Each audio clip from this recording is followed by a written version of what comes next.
déjà même donné une... Mesdames, Messieurs, bonjour. Merci de nous recevoir chez vous pour ce nouveau numéro de Presse Plus. Autour de la table, nous invités consultants habituels. Docteur Amadou Bounti Diallo, philosophe de formation et anthropologue également. Ancien chercheur à la retraite. Docteur, bonjour. Bonjour. Merci d'être sur ce plateau. À côté de vous, il y a Ousseini Issa, journaliste professionnel. Ousseini, bonjour. Bonjour. Merci d'être sur ce plateau. Et en face, il y a Maître Leroy Abdraman, avocat et acteur de la société civile également. Maître, bonjour. Bonjour. Merci d'être sur ce plateau. Nous attendons Traoré Daouda, Tradam, journaliste professionnel. En tout cas, il a annoncé son arrivée. Il nous prendra en cours certainement. En attendant, voyons le menu de Presse Plus aujourd'hui avec notre camarade de la rédaction, Boubou Karamadou. Presse Plus tient le cap et maintient la cadence de ce flot d'actualité en continu sur l'évolution de la situation depuis le changement de régime du 26 juillet 2023. Pour cette semaine aussi, votre émission dominicale préférée vous propose deux gros sujets. Le premier, puisque nous parlons d'évolution de la situation, s'intéresse aux atermoiements de la CEDEAO et de la France face au cas Niger. Ce sujet est titré CEDEAO, Macron et ses nègres de service. Le second sujet, non moins important, revient sur les éventuelles priorités du pouvoir de la transition qui mettent lentement en place. Il est intitulé Niger, gouvernement, quelles priorités? Voilà pour le sommaire. Mesdames, Messieurs, bonjour et bienvenue à toutes et à tous dans Presse Plus. Après le sommaire, je propose d'aller à la découverte du premier sous-thème, du résumé en tout cas, du premier sous-thème intitulé CEDEAO, Macron et ses nègres de service. Retrouvons Boubou Karamadou.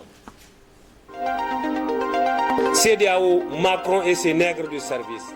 À la lumière de l'évolution de la situation et de l'expression des positions des uns et des autres, beaucoup d'observateurs se rendent à l'évidence que la CEDEAO a des difficultés à mettre d'accord en son sein tous ses maîtres sur une éventuelle intervention militaire au Niger. Par contre, 3 à 4 chefs d'État apparaissent comme les bouts de feu, les va-t-en-guerre déterminés, semble-t-il, à faire la guerre au Niger. Pourquoi? Seuls eux le savent véritablement. Cependant, la France est pointée du doigt. C'est elle qui dirige la manœuvre. Macron et ses nègres de service, c'est le titre du premier thème. À suivre tout de suite le débat.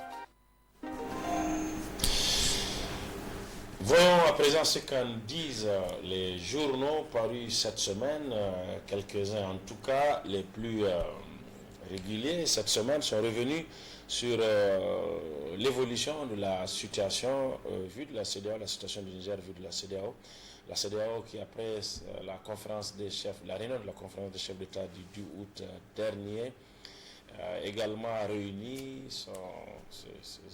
les chefs d'état-major des différents pays pour, semble-t-il, statuer ou préparer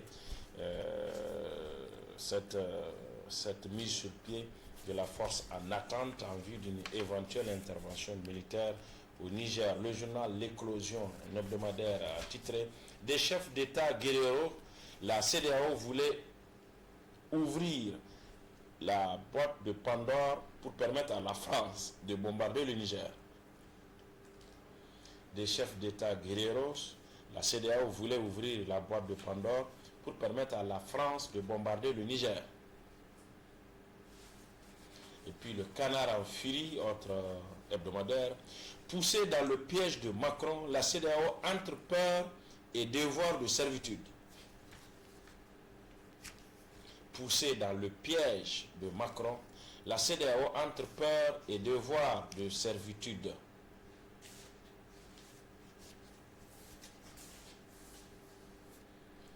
Et puis le Courrier qui titre simplement Alassane Ouattara, le vieux menteur.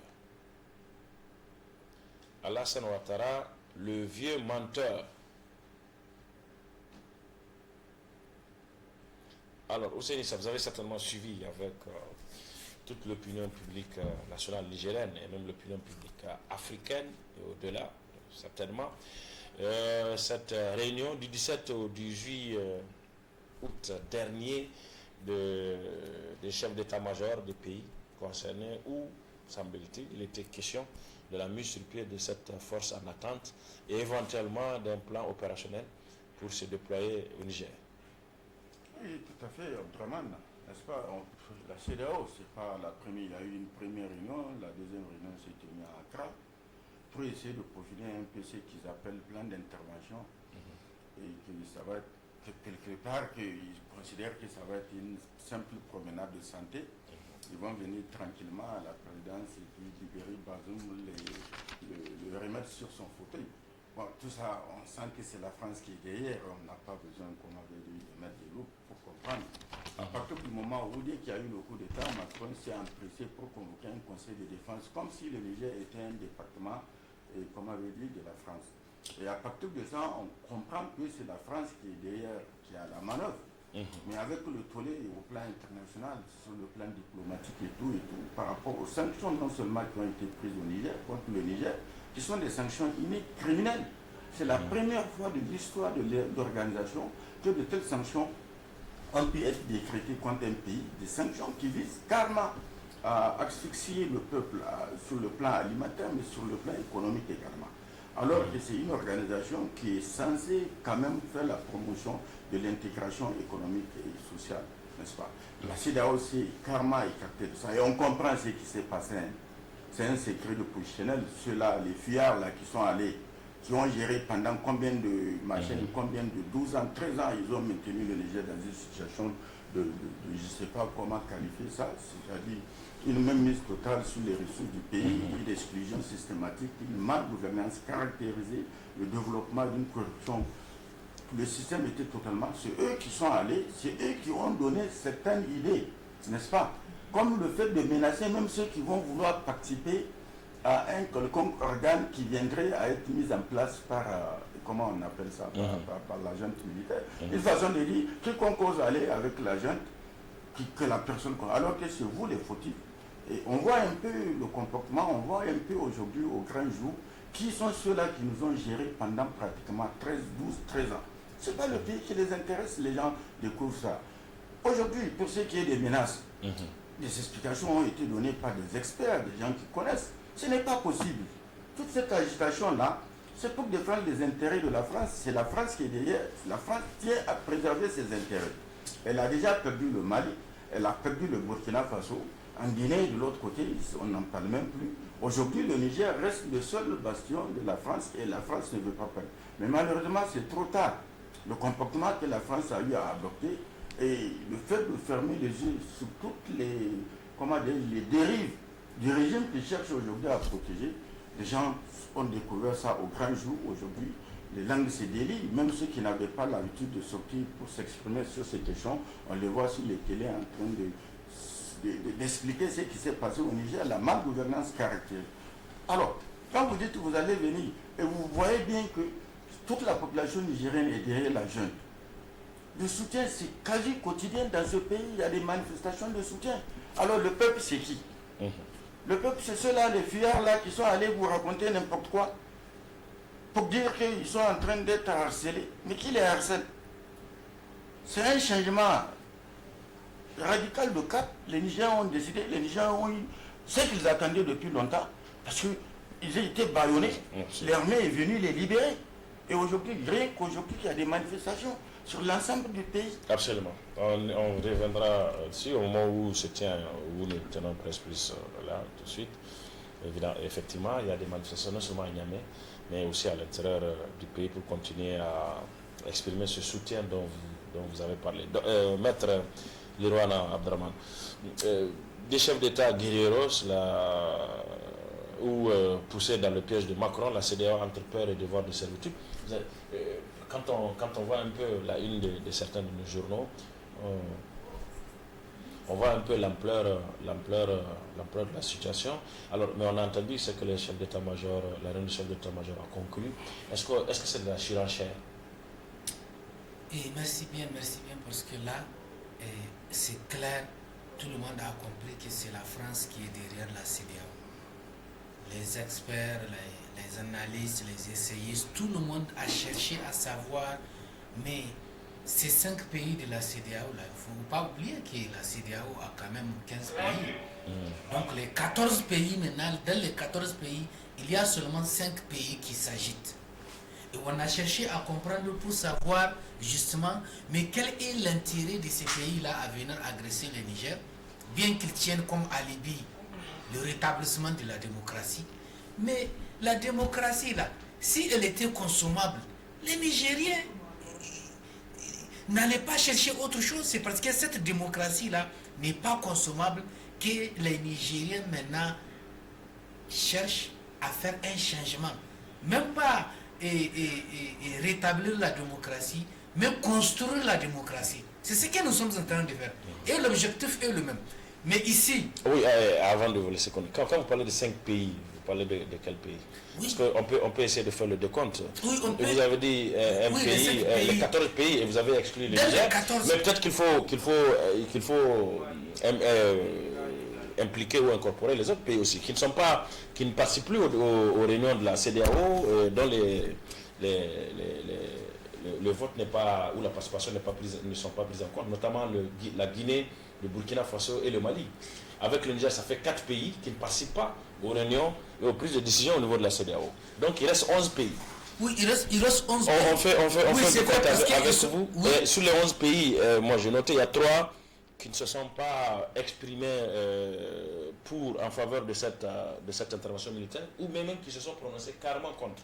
Il s'agit du Libéria, il s'agit du Togo, et il s'agit de la Cap-Vert, ou du Cap-Vert, si vous voulez, qui se sont ouvertement exprimés contre cette intervention militaire. Donc il reste 8.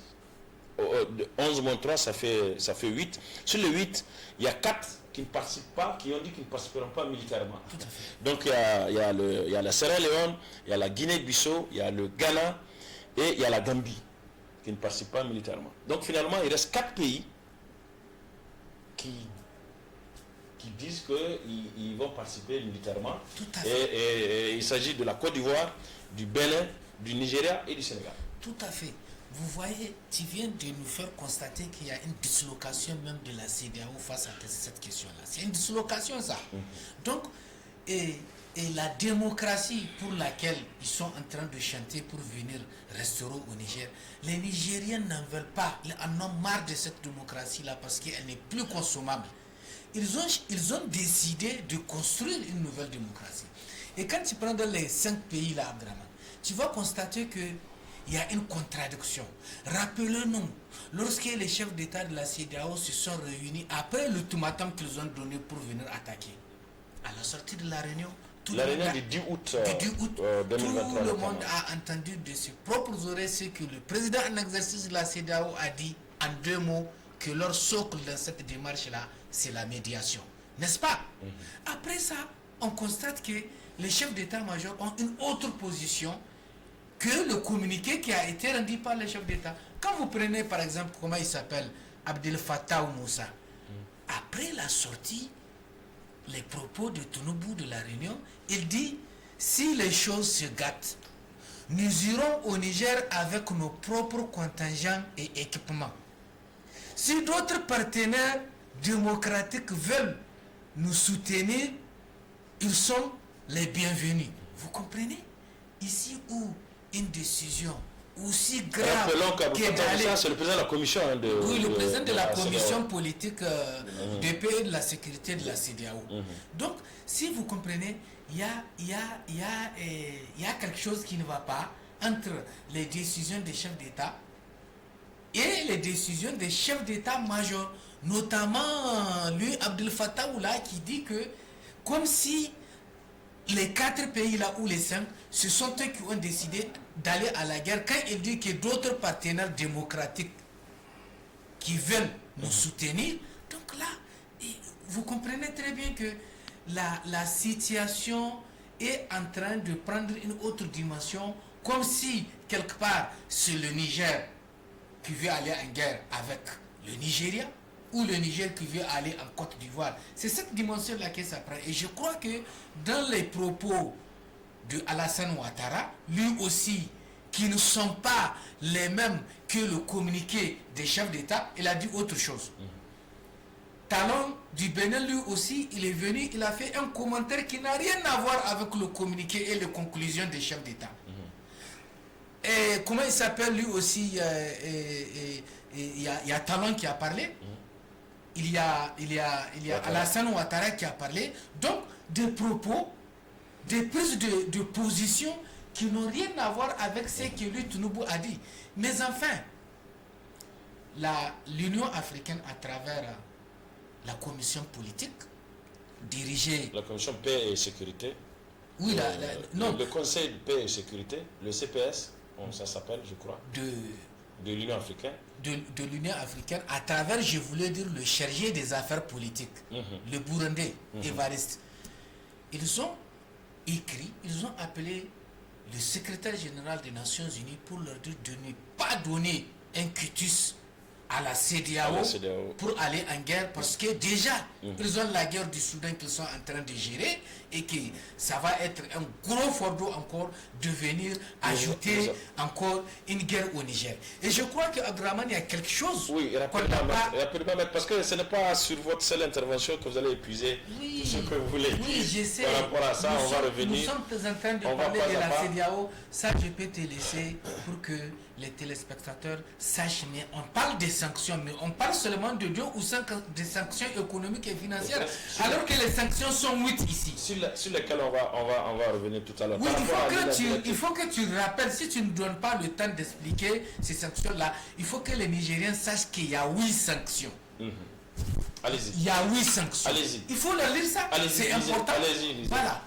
Ici, là, au titre des sanctions que la CEDEAO avait prises, il y a la fermeture des frontières terrestres et aériennes entre les pays de la CEDEAO et le Niger. Il y a l'établissement d'une zone d'exclusion de la CEDEAO pour tous les vols commerciaux à destination ou en provenance du Niger. Ça fait 2 sanctions. La troisième, ils disent la suspension de toutes les transactions commerciales et financières entre les États membres de la CEDEAO et le Niger.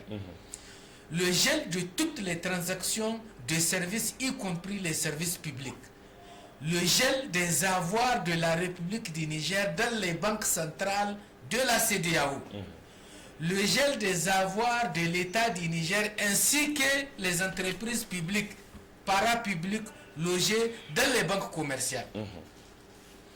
La suspension du Niger de toutes les formes d'assistance financière, de transactions avec toutes les institutions financières, notamment la BIDC et la BOA. Et la BOAD.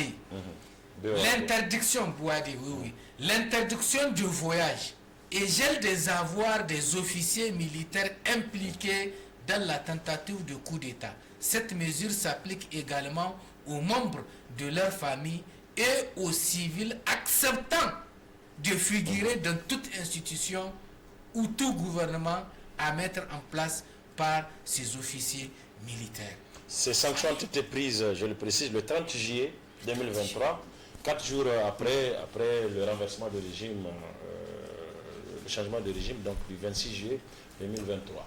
Tout à fait. Donc là, tu as vu des sanctions qui n'ont rien à voir. Mais pour conclure, il faut dire qu'on est en train de faire une guerre de communication. Eisenhower dit que la guerre se gagne par l'opinion publique. Déjà, nous, psychologiquement, on se sent en guerre. Mais il faut retenir, pour bien conscientiser les Nigériens, que la CEDEAO n'a pas le droit d'engager une guerre tant qu'elle n'a pas le mandat du Conseil de sécurité des Nations Unies. On reparlera largement ça, c'est important de le savoir. Oui, absolument. Alors, je propose de suivre ici quelques réactions à l'interne, comme vous êtes en train de le faire, à l'interne, pour insister sur l'illégalité de toutes ces sanctions, qu'elles soient économiques, financières, politiques et diplomatiques, ou qu'elles soient militaires, avec cette menace d'intervention militaire. Toute cette panoplie de sanctions qui a été prise donc, le 30 juillet dernier, des réactions à l'interne de quelques juristes également. Balima Bourema, notre camarade de la rédaction, nous fait le point. L'option d'une intervention militaire de la CEDEAO contre le Niger n'est pas défendable du point de vue juridique, a estimé Mme Abdou Hassan Zainabou, professeur agrégé de droit privé, invité de l'hebdomadaire Sahel Dimanche de ce vendredi 18 août 2023. Selon elle, cette option est illégale. Elle est illégale car elle n'est prévue ni par le traité révisé de la CEDEAO de 1993, ni par son protocole additionnel de 2001, en l'occurrence le protocole sur la démocratie et la bonne gouvernance additionnel au protocole relatif aux mécanismes de prévention, de gestion, de règlement des conflits, de maintien de la paix et de la sécurité du 10 décembre 1999. Pour la juriste, la CEDEAO aurait dû s'inspirer des sanctions contenues dans ces textes et cela de manière graduelle. Les dites sanctions à prendre par la conférence des chefs d'État et de gouvernement peuvent aller par gradation du refus de soutenir les candidatures présentées par l'État membre concerné à des postes électifs dans les organisations internationales, refus de tenir toute réunion de CEDEAO dans l'État membre concerné et la suspension de l'État membre concerné dans toutes les instances de la CEDEAO. C'est pourquoi elle préconise la voie diplomatique afin de trouver une solution à la crise que traverse le Niger. Toutefois, si l'option militaire arrive à être exécutée, le Niger a le droit de saisir la Cour de la CEDEAO pour demander réparation, notamment concernant les sanctions économiques imposées par le Bénin et le Nigeria. Docteur. Oui, ça veut dire que moi je pense que sincèrement on est en train de faire du bruit. Nous parlons du droit, du principe. La CEDEAO et le commanditaire de la guerre ne sont pas sur ce chemin-là. D'ailleurs, après la réunion des chefs d'état-major, ils ont dit qu'avec ou sans mandat, ils vont nous envahir. C'est une force d'invasion, il ne faut pas se cacher. Et actuellement, la France qui... Parce que quand vous écoutez un peu le commissaire Moussa là, qu'est-ce qu'il dit? Il dit qu'ils ont des troupes qui sont prêtes et qu'ils peuvent agir avec leurs moyens propres. Mais si une puissance veut les aider, l'aide sera la bienvenue. En réalité, cette puissance, c'est la France. Il ne faut pas se cacher les choses. La France est en train d'entraîner ou d'acclimater un certain nombre de troupes dans le sud de la Libye. Ce sont ces troupes-là, en réalité, qui éventuellement vont soit aider à conquérir la capitale, ou alors à somaliser le Niger. Je pense qu'il ne faut pas... Moi, je ne dramatise pas, je constate. Donc, il se trouve que la CEDEAO a totalement ignoré le droit et ce qui est juridique. Vous savez que dans ce genre de situation, les sanctions doivent aller crescendo. Mais qu'est-ce qui se passe? 4 jours après le renversement du régime, c'est tout un paquet de sanctions qu'on plaque sur le Niger.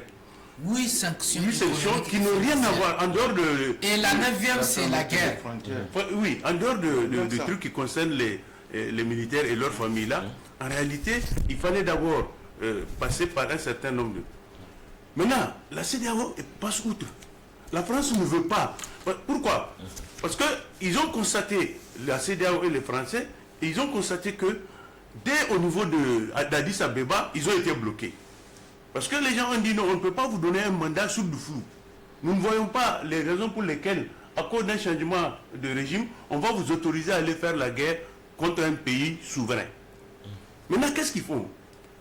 Ils font semblant de reculer et ils tâtent un peu le terrain au niveau de l'ONU. L'Union africaine dit à l'ONU, ne donnez pas de mandat. Or, dès qu'il n'y a pas de mandat de l'ONU, quand vous agissez, il faut que le mandat soit sous le chapitre 7 donc, de la Charte des Nations Unies. Si vous n'avez pas ce mandat-là, vous agissez comme une force d'invasion. Vous n'êtes plus dans le droit. Absolument. La CEDEAO ne veut plus entendre parler de droit. Il ne faut pas se mettre d'illusion. C'est nous qui sommes dans le droit. Les sanctions qui ont été prises, eux-mêmes savent que ce sont des sanctions criminelles. Mais ils en passent outre. Ils n'en ont rien à foutre. Qu'est-ce qu'ils veulent? C'est essayer de nous mettre à genoux. Pour nous mettre à genoux, ils pensent qu'ils n'ont pas besoin des règles, de règlements, de droits, machin. Tout ce qui les intéresse, c'est passer par tous les moyens possibles pour nous écraser. Donc, il faut que nous restions sur cette logique-là. Maintenant, qu'est-ce qui se passe? C'est que il y a une deuxième dynamique qui a été lancée, je crois, le vendredi passé par les États-Unis et l'Algérie. C'est pourquoi l'ambassadrice, je crois, américaine est déjà arrivée là. L'Algérie, et je pense que dans les jours à venir, normalement, le ministre des Affaires étrangères d'Algérie sera là. La deuxième option, c'est que l'Algérie et les États-Unis ne sont pas pour la guerre, au moins. pour des raisons qui leur sont propres. Les Américains disent nous avons tellement investi d'argent dans ce pays-là que nous ne voulons pas perdre les bases que nous occupons. Les Algériens pour des questions évidentes, donc de proximité et des raisons historiques. La deuxième dynamique, c'est que les Américains veulent ramener tout le monde maintenant et les Algériens dans le droit.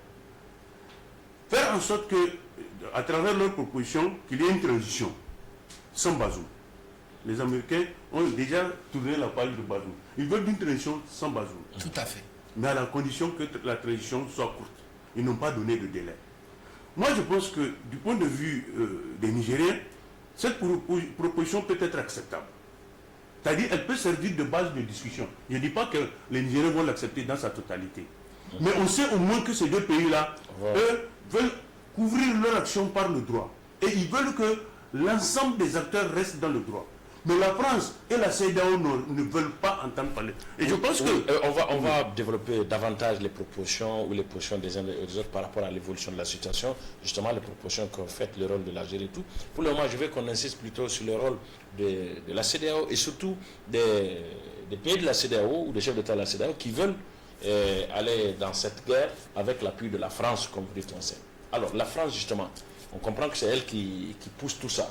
Mais est-ce qu'elle-même peut passer outre les oppositions qui se manifestent aujourd'hui à sa volonté, apparemment acharnée, de vouloir faire la guerre? Et ces oppositions, vous venez de rappeler quelques-unes. Il s'agit des oppositions des États-Unis d'Amérique, de l'Algérie, de l'Union africaine, d'une partie des pays de l'Union européenne aussi. Parce que l'Italie, des pays comme l'Italie par exemple, ont clairement dit qu'ils ne sont pas d'accord avec une intervention militaire. Et pas que l'Italie seulement. Alors, est-ce que la France elle-même, on n'a même pas cité la Chine, la Russie, etc. Est-ce que la France peut passer outre ces oppositions-là qui se sont clairement exprimées? Vous savez, je pense qu'il faut un peu écouter le vocabulaire des uns et des autres. Les gens disent la France est sur le point de perdre le Niger. Comme si, en réalité, nous sommes une propriété de la France. Elle a perdu le Mali. Le Mali était une propriété, elle a perdu le Burkina. Moi, je pense que c'est cette logique communicationnelle dans laquelle qui nous montre qu'en réalité, la France nous chosifie. Et du moment où elle nous chosifie, elle n'est plus dans le domaine du droit. Elle s'en fout de savoir si l'ONU acceptera ou pas, si l'Union africaine accepte ou pas. Elle considère qu'elle est en train de perdre sa chose, il faut qu'elle la récupère. Il faut rester dans cette logique-là. Malheureusement, c'est comme ça. Or, nous-mêmes, nous reprenons textuellement le vocabulaire de ces gens-là. La France, ici, elle perd le Niger. Mais le Niger n'est pas sa propriété. On est censé être indépendant depuis 63 ou 64 ans. Pourquoi la France va nous perdre? Et en plus, d'ailleurs, vous remarquez qu'en réalité, c'est l'activisme français qui fait que la situation est en train de dégénérer. Au départ, dans le premier discours de Tchani, il n'a jamais été question de rompre avec la France ou les pays occidentaux. Il a dit d'ailleurs, nous respectons les accords signés, tout ça là. Le lendemain, la France joue notre espace aérien. Le surlendemain, la France a atterri un avion encore contre le bon sens. Le surlendemain, la France, d'ailleurs, le même jour, la France tient même un conseil de défense sur le cas Niger. Donc en réalité, c'est l'activisme français. Et les actions de l'ambassadeur moi je pense qu'il ne faut pas cacher ça. Cet ambassadeur-là, c'est lui qui a fait exfiltrer les Massoudou. Tout à fait. Oui, c'est lui qui les Massoudou ne se sont pas déguisés. C'est dans le premier vol des avions français qu'il a fait partir tous ces gens-là qui aujourd'hui à l'étranger sont en train de nous embêter. Donc cet ambassadeur-là, je pense qu'il doit être déclaré déjà persona non grata. Moi je pense qu'on ne peut même pas attendre. Ils vont commencer à partir les militaires français le 2 septembre. Mais je pense que l'ambassadeur doit quitter avant. Le 4 septembre. Le 2 ou le 4. L'ambassadeur doit quitter avant. Parce que c'est lui qui a... Vous savez, ils ont créé une sorte de... Il faut suivre un peu. Ils ont créé une sorte de confusion lors du premier vol. Et c'est dedans qu'ils ont pu fourrer tous les malfoutus là qui sont en train de nous insulter à partir d'Accra, de machin. Massoud ne reste pas en France parce que Massoud a un dossier en France sur l'Uranium Gate. Il est tout à fait possible qu'à n'importe quel moment, le juge d'instruction l'appelle, puisque le juge s'est déplacé jusqu'ici pour l'écouter alors qu'il était ministre en activité. Donc voilà pourquoi il se replie au machin. Vous avez vu, en plus c'est que ces gens-là, ceux qui ils doivent pas ignorer, c'est que la France n'a pas de principe. La preuve, l'ambassadrice à qui le ministre des Affaires étrangères de France a écrit pour dire on te reconnaît, quelques jours après on lui dit bon écoute vraiment nous on ne peut plus rien pour toi parce que tout simplement qui a été limogé. Donc je me dis que sincèrement il ne faut pas passer par des détours. Cette guerre-là, c'est la France qui l'a vu. Ce ne sont pas ces chefs d'État africains là L'autre dit qu'il va envoyer un bataillon c'est même pas 1000 hommes. Un bataillon c'est 147 fois 4 ou 3. Donc c'est pas 1000 hommes. Ouattara, c'est pas avec un bataillon qu'on va affronter quand même l'armée nigérienne.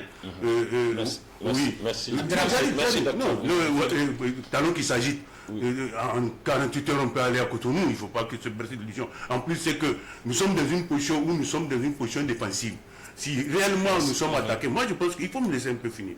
Si nous sommes dans une zone, les barils d'uranium qu'on envoie en France là, on met de la dynamite dedans, tout sur laquelle on va les larguer va être détruit en moins de quelques secondes. Donc je pense qu'il faut que les gens fassent extrêmement attention. Nous ne sommes pas, Kani l'a dit, ça ne va pas être une promenade de santé, ni pour Ouattara, ni pour Talon, ni pour Tinubu, ni pour Macky Sall. Merci. Ta question, voilà une réponse ici. Quand tu dis que si la France n'a pas de mandat, merci. Suivons. Si la France n'a pas de mandat, comment elle va faire pour agir? Merci. Elle va déstabiliser. Suivons d'abord cette réaction du CPS, donc qu'on a évoqué là tout à l'heure, donc le Conseil paix et sécurité de l'Union africaine, qui en des termes assez clairs a dit son opposition à toute intervention militaire au Niger. Or, en principe, il faut forcément passer par ce Conseil de l'Union africaine pour pouvoir demander un mandat à l'ONU. Je propose de suivre, et là également, c'est notre camarade de la rédaction, Abdelaziz Mohamedou, qui nous en parle. C'est Le Monde qui a apporté l'information de la réunion tendue et interminable de plus de 10 heures d'horloge du rejet de l'usage de la force par le Conseil de paix et de sécurité de l'Union africaine, l'organe chargé de statuer sur les questions de règlement des conflits. Selon le journal, plus les jours passent, plus l'état de fait qui prévaut à Niamey depuis la prise du pouvoir par les militaires le 26 juillet dernier semble s'imposer et plus le doute s'y mixe dans l'esprit de leur adversaire. Au Niger, les nouvelles autorités militaires ne fléchissent ni devant les sanctions économiques et financières imposées par la Communauté économique des États de l'Afrique de l'Ouest CEDEAO, ni devant les menaces à un recours à la force agitée par les pays de la région. Les divisions se creusent entre les pays africains sur l'attitude à adopter. 48 heures après cette réunion, aucun communiqué officiel n'a été rendu public sur la position du CPS. Selon plusieurs sources diplomatiques, si de façon générale les représentants des États africains se sont accordés à condamner l'interruption de l'ordre démocratique et exiger un retour à l'ordre constitutionnel normal, le Niger a été d'ailleurs suspendu de toutes les instances de l'Union africaine.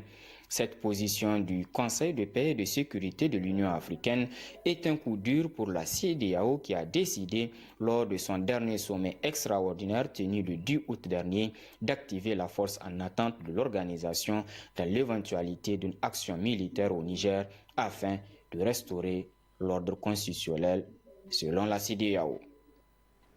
Ousseini, la question est la même. Est-ce que la France peut passer outre toutes ces oppositions? On l'a dit. Qu'elle veuille respecter le droit ou pas, est-ce qu'elle peut passer outre toutes ces oppositions qui sont assez tranchées? Elle peut peut-être tenter, pas forcément en envoyer de troupes, c'est-à-dire ici l'option des troupes pour venir envahir.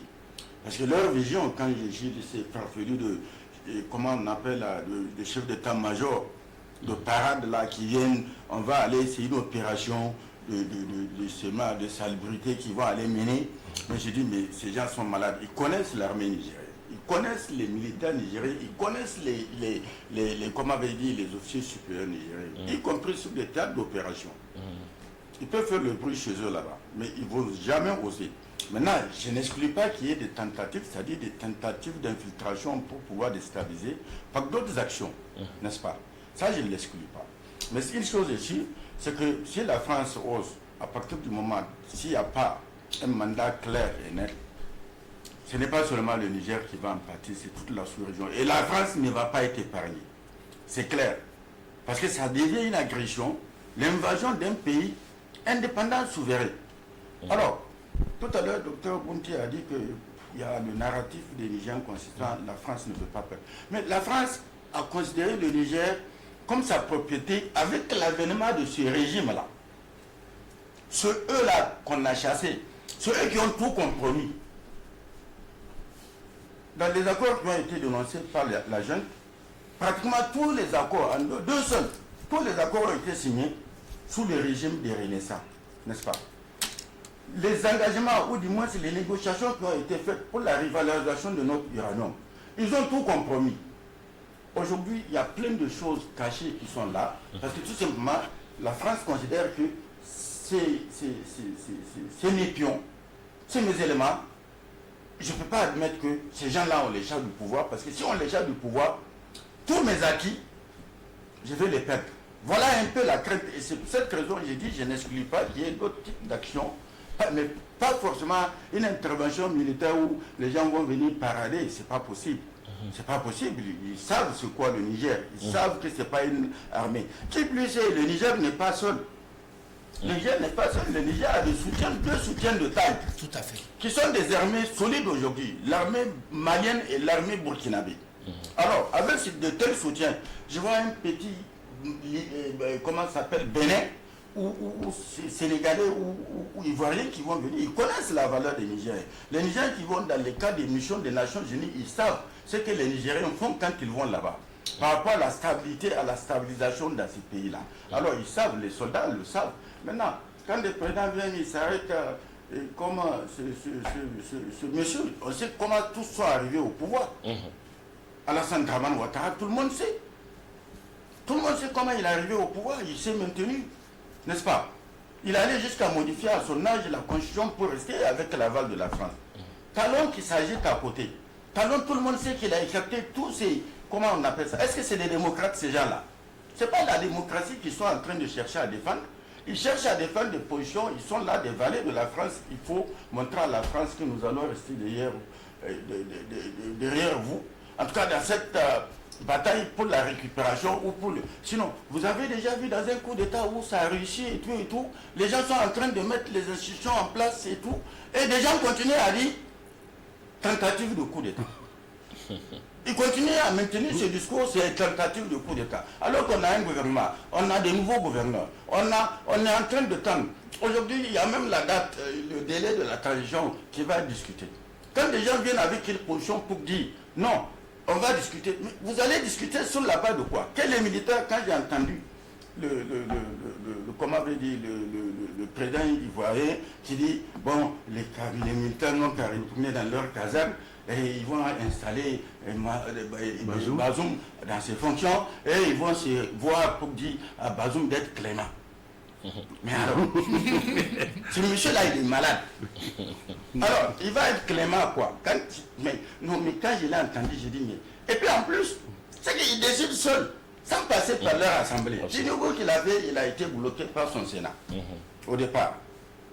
Lui, le monsieur, comment on appelle à côté, Talon, le commerçant, lui, il n'a pas consulté son parlement pour recueillir. C'est lui et son ministre des Affaires étrangères qui se sont prononcés. Lui, de l'autre côté, c'est la même chose. Et le vieux Courlan, là. Lui, c'est la même chose. Alors, je vois mal. Comment ces gens-là peuvent penser qu'ils peuvent venir, parce que tout simplement, ils veulent défendre des gens qu'on a évincés du pouvoir. Mais il y a eu combien de coups d'État? Et quand on voit même la nature des sanctions, la violence des sanctions, c'est des sanctions. Quand on regarde tout à l'heure, Maître Lirwana vient de dire, c'est des sanctions qui ne sont même pas prévues par les textes. C'est des renégats, ces gens-là. Parce que si vous violez vos propres textes, alors pourquoi vous voulez imposer la démocratie ailleurs? Parce que c'est les textes qui font qu'on respecte, et comment dirais-je, les instruments. C'est des instruments-là, il faut vous en tenir à ça. Mais si vous vous écartez des instruments, alors ne venez pas vouloir imposer à un pays souverain ce que vous avez envie de voir. Ça ne peut pas marcher. Absolument. Alors, justement, ces sanctions sont de deux ordres, on l'a dit, des sanctions économiques et financières, et des menaces d'une intervention militaire. Le chef de l'État, le président du CNSP, le général Tchani, s'est exprimé hier sur ces deux aspects, et même sur d'autres aspects, dans un message à la nation qu'il a livré donc, hier soir aux Nigériens, mais aussi au monde entier, certainement. Je vous propose de suivre donc un extrait sur les sanctions économiques et financières que la CEDEAO a prises contre le Niger. Des sanctions gérées par Tchani, précipitées, illégales, illégitimes, des sanctions qui avaient pour seul but d'agilier, voire d'humilier le peuple nigérien. Je propose de suivre. Nigériens, mes chers compatriotes, depuis le 30 juillet dernier, Nous vivons de notre chair les sanctions d'une ampleur sans précédent prises contre notre pays, le Niger, et son peuple suite aux événements du 26 juillet 2023. Ces sanctions visent notamment à nous priver de ressources financières indispensables au fonctionnement de nos institutions, à entraver notre vie quotidienne et à étouffer notre économie et le petit commerce. En outre, ces sanctions vont jusqu'à priver délibérément nos laborieuses populations de tout approvisionnement en produits alimentaires et pharmaceutiques. Finalement, comme s'il y avait un plan visant le démantèlement de notre pays, la CEDEAO s'apprête à agresser le Niger en mettant sur pied une armée d'occupation en complicité avec une puissance qui est étrangère à notre espace communautaire et à notre continent. Ces sanctions sont illégales parce que contraires au principe d'intégration, de solidarité et de libre circulation dans une communauté telle que la CEDEAO. Ce caractère illégal est du reste attesté par la jurisprudence en la matière. Ces sanctions sont surtout inhumaines. Comment comprendre en effet qu'on laisse pourrir aux frontières des produits alimentaires et pharmaceutiques de première nécessité destinés à des populations dans le besoin? Comment comprendre que l'on impose à des populations des sanctions qui vont jusqu'à les priver de courant électrique en laissant les malades mourir dans les hôpitaux? Ces sanctions ne sont pas pensées dans une optique de recherche de solutions, mais pour nous mettre à genoux et nous humilier. Comme vous le savez, elles ont été prises sans consultation préalable, ni des autorités de transition, ni des instances régionales, ni des parlements nationaux, ni des populations sœurs des pays de la communauté. Docteur, maître, Oui. vous avez suivi les sanctions. Bon, sur l'aspect illégalité des sanctions, tout le monde est d'accord. Mais non seulement c'est illégal, mais on a comme l'impression que c'est exprès. Je ne sais pas pourquoi. Parce que c'est le Niger, je ne sais pas qu'est-ce qui explique cette, en fait, voilà cette, ce qui s'est cette passé. volonté Au fond, d'agenouiller, oui. comme l'a dit le président Tchani, Voilà. le peuple nigérien. Oui, voilà ce qui s'est passé. En fait, le Niger a été minimisé dans un premier temps. Depuis 2017-2018, le régime déchu a laissé croire que tout le pays est rose. Tout le monde le suit. Ils ont la majorité. Et personne ne parle. Ils ont interdit toute voix Dissonante. et opposante. Donc, ils ont laissé croire à la communauté internationale que c'est possible. Et c'est sur cette base-là qu'ils ont cru qu'ils peuvent venir marcher en ratant même la démarche, en ne respectant aucune procédure, pensant que ça peut aller. Mais sinon, comment vous pouvez imaginer que des chefs d'État vont agir, prendre des décisions comme ça, comme s'ils ne sont pas entourés de conseillers? Ce qui veut dire que quelque part, ils n'ont pas consulté les conseillers. S'ils avaient consulté les conseillers, ils n'allaient pas prendre des décisions de cette merde-là. Des décisions qui n'existent nulle part. Comment se fait-il la CEDEAO va venir observer des sanctions entre deux commerces, entre deux commerçants, ou bien entre les commerçants et des clients? Les transactions bancaires, mais ça c'est privé. Je suis tout à fait d'accord, la dernière sanction, la 8e, où ils vont interdire aux militaires certains voyages ou bien geler leurs biens. Mais là, il ne faut pas encore aller dans leur famille. Si vous dites que Bazoum est dans les mauvaises conditions, ici vous venez mettre des sanctions même pour les familles, les familles des militaires. Mais ça n'a pas de sens. Donc voilà, ils ont minimisé, ils ont pensé que ça va passer comme une lettre à la poste. Mais malheureusement, ils pensaient que les militaires allaient être lâchés. Et c'est pour cela que je vais revenir ici pour répondre à votre question relative à la France, si elle va agir ou pas, même si elle n'a pas... Est-ce qu'elle va outrepasser toutes ces oppositions qui se sont clairement affichées? Oui, c'est très difficile qu'elle outrepasse avec du fait qu'elle n'a pas eu le mandat. Mais ce qui est sûr, c'est qu'elle va faire, elle va passer par des voies détournées pour déstabiliser notre pays. Si vous vous rappelez déjà, ils sont là-bas en train de monter une rébellion avec Rissa Agboula. Ici déjà, ils ont une certaine complicité avec des terroristes et des bandits, des vendeurs de drogue qu'ils vont armer et ils vont essayer de déstabiliser. Et c'est pour cela que je vous dis que c'est une guerre de communication. Psychologiquement, vous avez vu, c'est la France qui est partie attaquer notre garde nationale là-bas, là, au site de Samira. N'est-ce pas? Donc, psychologiquement, c'est pour déstabiliser les Nigériens, casser le soutien que les Nigériens sont en train de faire de l'armée. C'est ça qu'ils veulent casser. Une fois que les militaires n'ont plus de soutien et qu'ils ont déstabilisé le pays à travers des attaques par-ci, par-là, ça, il faut qu'on s'attende, ils vont le faire. Et c'est comme ça qu'ils comptent gagner la guerre. Mais sinon, moi, je trouve que le chef de l'État, Tchani, vient de couper l'herbe sous les pieds. Au moment où la mission de la CEDEAO est là, il vient annoncer un forum au cours duquel les Nigériens vont venir s'entendre. Je l'ai dit ici sur ce plateau. J'ai dit, d'ailleurs, avant de prendre toute sanction, avant de parler de toute médiation, il faut donner l'occasion aux Nigériens de se parler. Et dans la démarche que les militaires ont engagée, déjà ils ont touché les points saillants.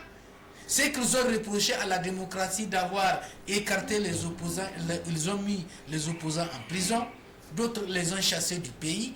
Et je commence à comprendre que le forum dont le chef de l'État est en train de parler, ça va se faire avec tout le monde. Ham va être au forum. Si on veut réconcilier les Nigériens, on veut faire la médiation, tout le monde va être là. Les militaires, j'ose espérer, qui sont arrêtés pour des faux coups d'État montés pour les uns et pour les autres, il faut qu'on les certains ont été jugés et même bénéficient de décisions de justice, de relax ou d'acquittement, mais ils sont toujours gardés en prison, alors qu'ils devraient être libérés. Oui, donc, toutes ces injustices-là, il faut corriger ça. Et c'est ça qui va permettre, de faire le dialogue. Tant qu'il n'y a pas d'abord un début, créer les conditions de confiance d'abord, profiter de cette atmosphère-là qui unit d'abord les Nigériens lambda, je ne parle pas du Nigérien politique. Donc c'est à cette seule condition-là, quand on remet la confiance d'abord entre Nigériens, qu'il faut aller à la médiation. On ne peut pas aller à une médiation dans un état d'esprit où les Nigériens sont séparés, dispersés des uns et des autres. Mais maintenant que le coup d'État là a rassemblé, en tout cas au regard du soutien de la population que nous avons vu, c'est le moment indiqué d'aller vers cette médiation là où déjà le chef de l'État a annoncé le forum. Il a parlé, comment on appelle ça, du retour de l'opposition, de la libre expression, parce qu'il avait reproché à cette démocratie-là que nous avons vomi d'avoir empêché les manifestations et le droit d'expression. Ça, c'est très important. Donc, c'est pour dire que la CEDEAO qui est en train d'agir par procuration donnée par la France, le souci n'est rien d'autre que de libérer Bazoum et de restaurer la démocratie. Ça, nous avons compris que ce n'est pas ça l'objectif. L'objectif principal, on le sait très bien, c'est pour avoir des autorités bénies, oui. Les autorités avec lesquelles elles peuvent obtenir, la France peut obtenir ce qu'elle veut, et raison pour laquelle. Mais sinon, il suffit tout simplement de constater aujourd'hui que les Nigériens ont vomi cette démocratie-là socialiste. Et moi, je pense qu'il n'y a pas quelqu'un au monde là aujourd'hui qui peut venir imposer, ramener le régime de Chi, imposer ça aux Nigériens. On a coutume de dire, le chien n'a pas l'habitude d'être attaché. Quand tu l'attaches là, le jour où il va se libérer là, même si tu veux lui donner à manger là, il ne va pas vraiment. Tous les Nigériens se sont libérés. Et je pense que même s'il faut aller en référendum, vous allez constater qu'il n'y a aucun Nigérien qui va vouloir le retour de Bazoum et du PNDS au pouvoir. Puisque d'ores et déjà, au lendemain des coups d'État, c'était un malaise au sein du PNDS. Parce que les gens ont constaté que de Issoufou jusqu'à Ambala, tout celui qui est là dans un poste là, c'est sa famille. Tu vas commencer, tout le monde permet à nommer ses enfants. Voilà le malaise. Merci. Les gens ont compris que la véritable démocratie là, c'est qui est Golane. Merci. Oui, Merci. Alors, cette éventualité d'une intervention militaire a également été évoquée par Tchani dans son message à la nation d'hier. Je propose de suivre cet extrait irrélatif. Ni le Conseil national pour la sauvegarde de la patrie, ni le peuple nigérien ne veulent d'une guerre et demeurent ouverts au dialogue.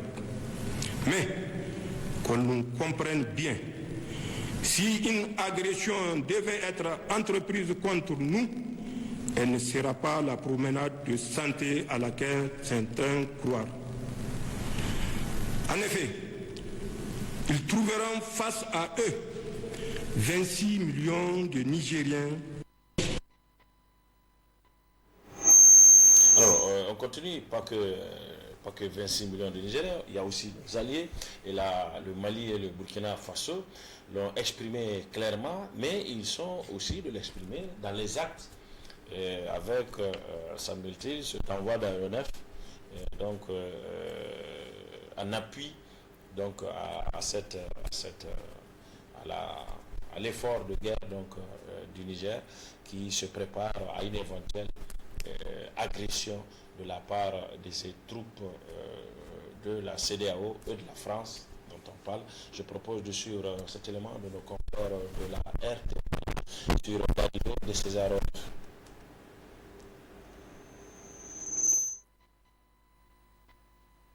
Le Mali, le Burkina Faso mutualisent leurs forces avec celles du Niger contre toute forme d'agression contre notre pays. À travers ce déploiement de vecteurs aériens dans notre pays, le Mali et le Burkina Faso traduisent en actes concrets les engagements contenus de leur communauté conjointe de solidarité. Aux côtés de ces vecteurs aériens, des officiers d'état-major des trois pays se sont réunis à Niamey. Objectif : peaufiner le plan de riposte contre les agressions lâches et injustes programmées par la CEDEAO. Une CEDEAO devenue aujourd'hui comme un vecteur de propagation de la guerre. Cette rencontre des officiers des trois pays frères matérialise la volonté des dirigeants de nos pays de défendre vaille que vaille le Niger et son peuple contre toute forme d'agression. L'axe Bamako-Ouagadougou-Niamey est un exemple de solidarité, d'amitié et surtout de fraternité hérité de nos aïeux. Oui, c'est-à-dire que ce que vous constatez, c'est qu'en réalité, l'agression, si elle a lieu, elle risque d'être une agression qui va prendre des proportions internationales. Parce que derrière les trois pays, les quatre pays d'ailleurs, je crois que la Guinée même est en train de se préparer, vous savez qu'il y a la Russie. Et je pense que la Chine elle-même, compte tenu du nombre des investissements massifs qu'elle a effectués au Niger, elle ne peut pas quand même laisser ces investissements-là se faire brûler. Donc, et le grand voisin du Nord, l'Algérie notamment, qui dit que toute agression sera une menace directe sur la sécurité algérienne. La Mauritanie également. Oui. Le président a même pris la parole pour expliquer les raisons pour lesquelles l'Algérie n'accepterait pas qu'il y ait une action militaire contre le Niger. Moi, je pense qu'il faut que la France ait raison gardée, qu'elle revienne à de meilleurs sentiments, si elle ne veut pas se retrouver, en tout cas, dans une position où même ces alliés-là vont devoir l'abandonner, parce que rien ne vous dit qu'il n'y aura pas de coup d'État au Sénégal. Si éventuellement ces soldats-là viennent, ils se frottent au Nigeria, ils se font tuer, et il nous dit que Macky Sall va finir son mandat en février. Et nous, vous savez que les rumeurs courent, selon lesquelles tantôt on dit qu'il a résidence surveillée, tantôt il échappé à des attentats, ainsi de suite. Son chef d'état-major, je crois qu'il est En tout cas, il n'était plus visible. Il n'est plus visible depuis quelque temps. Oui, il est depuis la réunion du 10 août, là, Oui, il n'est plus visible et il est silencieux également. Voilà. Il est silencieux, voilà le dossier qu'on lui a sorti. Voilà le dossier qu'il a fait taire. On dit qu'il a fait, il était un truc de drogue aux États-Unis. C'est ça. Voilà, et que c'est un dealer, et ainsi de suite. Donc, et son chef d'état-major, qui est natif de Sokoto, lui-même, il se rend compte de l'impossibilité, en tout cas, ou de la difficulté à mobiliser les troupes et à traverser le nord du Nigeria. Parce que la population est contre et risquerait de bloquer la progression à l'intérieur même du Nigeria de ces troupes. Vous savez, au début, il était sur la même longueur d'onde que Moussa, là, et Christopher. Mais depuis quelque temps, on se rend compte que, même à Accra, il dit ça ne va pas être facile. Donc, il est conscient des enjeux et des dangers d'une telle opération. Moi, je me dis que le Niger a beaucoup d'atouts, sans compter le fait que maintenant, si une agression doit partir du Nigeria, il faut désimbriquer nos forces armées qui sont dans le lac Tchad, parce que les forces là sont imbriquées depuis une dizaine d'années. Donc il faut déjà et faire en sorte qu'elles s'affrontent. Or, ceux qui sont dans le lac Tchad savent que, dans tous les cas, ils ne font pas le poids devant les forces nigériennes. Souvent, c'est les Nigériens qui prennent les villes nigérianes et attendent l'arrivée des troupes nigériennes pour les remettre. Donc je me dis, en tout cas, ça va être compliqué, mais il ne faut toujours pas exclure que la France agisse sans mandat. Parce que la France est aux abois. Elle sait que, dans tous les cas, à travers l'Afrique, surtout l'Afrique francophone, tout le monde a compris son jeu. Elle tient sa puissance du pillage qu'elle effectue dans le pays. Elle exploite 14 pays. Je n'ai pas vu un seul pays au monde qui a comment on appelle ça? Oui, il n'y a aucun. Même les États-Unis n'exploitent pas 14 pays. La France exploite 14 pays, sans compter les autres pays additionnels. Oui, de la CEDEAO. Donc elle exploite 14 pays pour maintenir sa puissance. Malgré tout, elle est en recul par rapport à l'Allemagne, par rapport au Japon, par rapport à la Chine. Je crois que la France ne fait même plus partie des 3 premières puissances économiques du monde, alors que dans les années 70, elle était en tout cas dans le tiercé ou le quartier gagnant. Donc moi je me dis sincèrement qu'il faut se préparer, le président Tchani l'a dit, et moi je suis totalement d'accord avec lui, et s'il y a une opération militaire contre nous, c'est une agression. Puisque une agression signifie une action militaire qui n'a aucun mandat. Les tirailleurs sénégalais, quand ils ont envoyé nos machins sous la...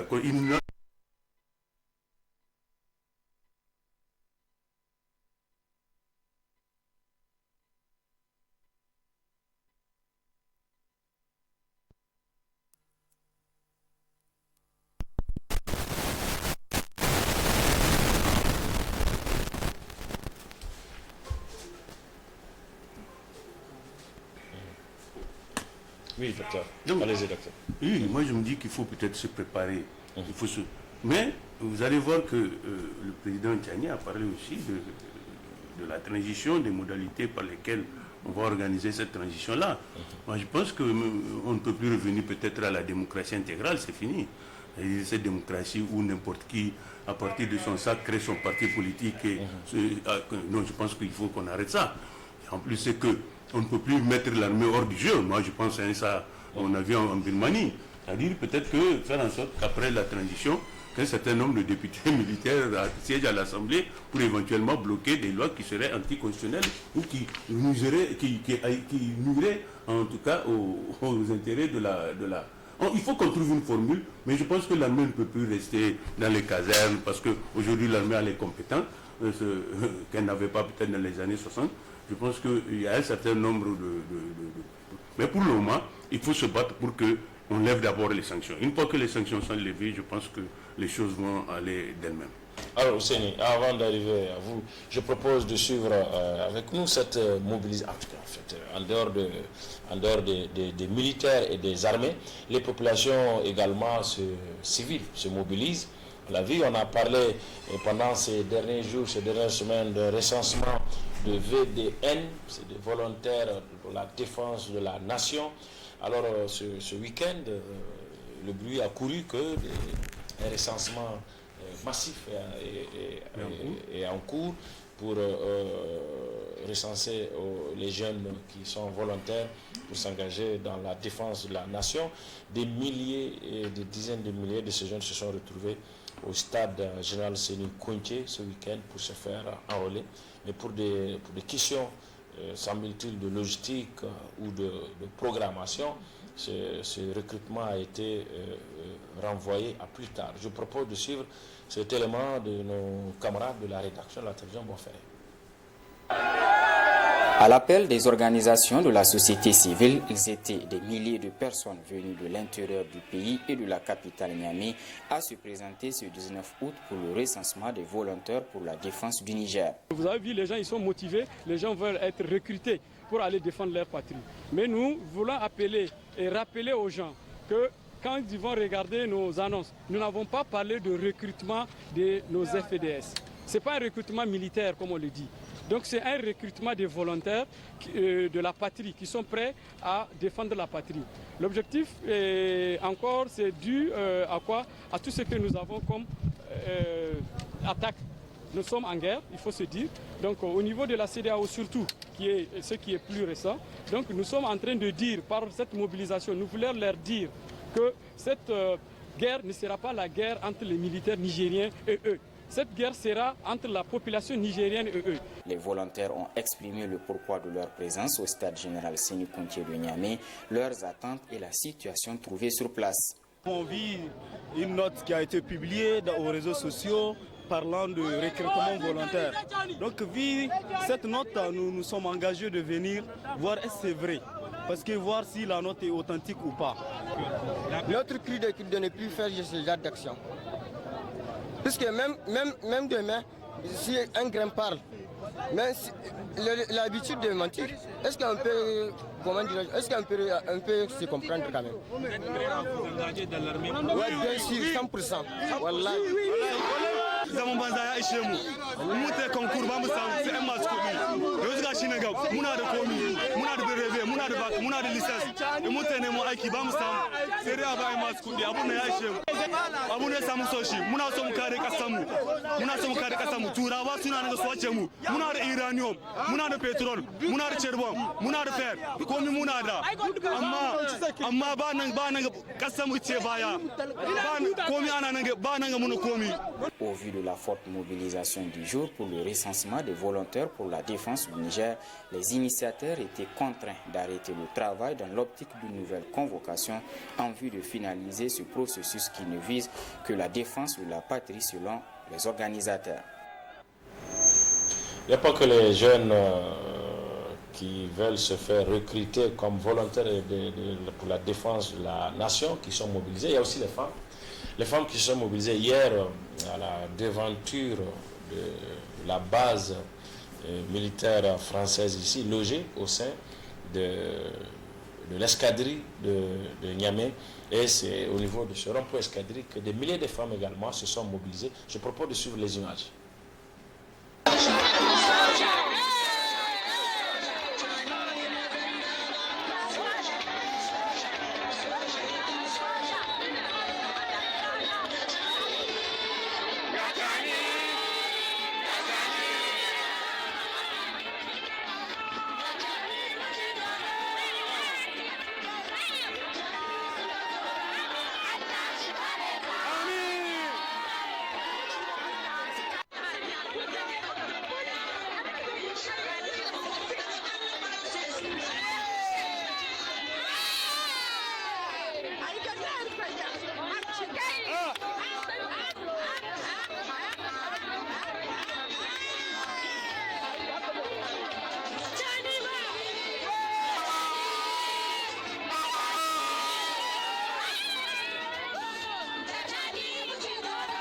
Alors, à Zender également, toujours hier, donc avant même la mobilisation d'aujourd'hui, dimanche 20 août 2023, donc hier, samedi, à Zender, les populations sont sorties massivement et ont envahi le stade régional de la ville, le stade Lawandidi. Ils étaient des milliers à exprimer leur soutien au CNSP.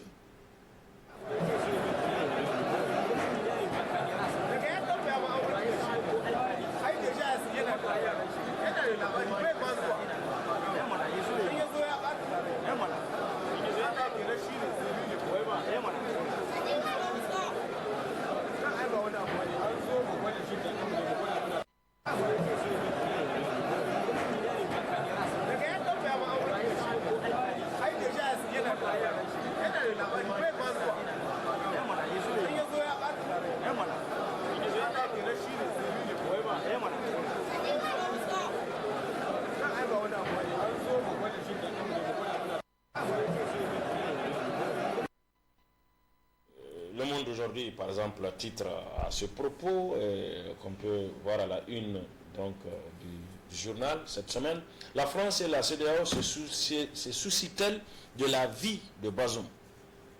Est-ce que la France et la CEDEAO se soucient-elles de la vie de Bazoum?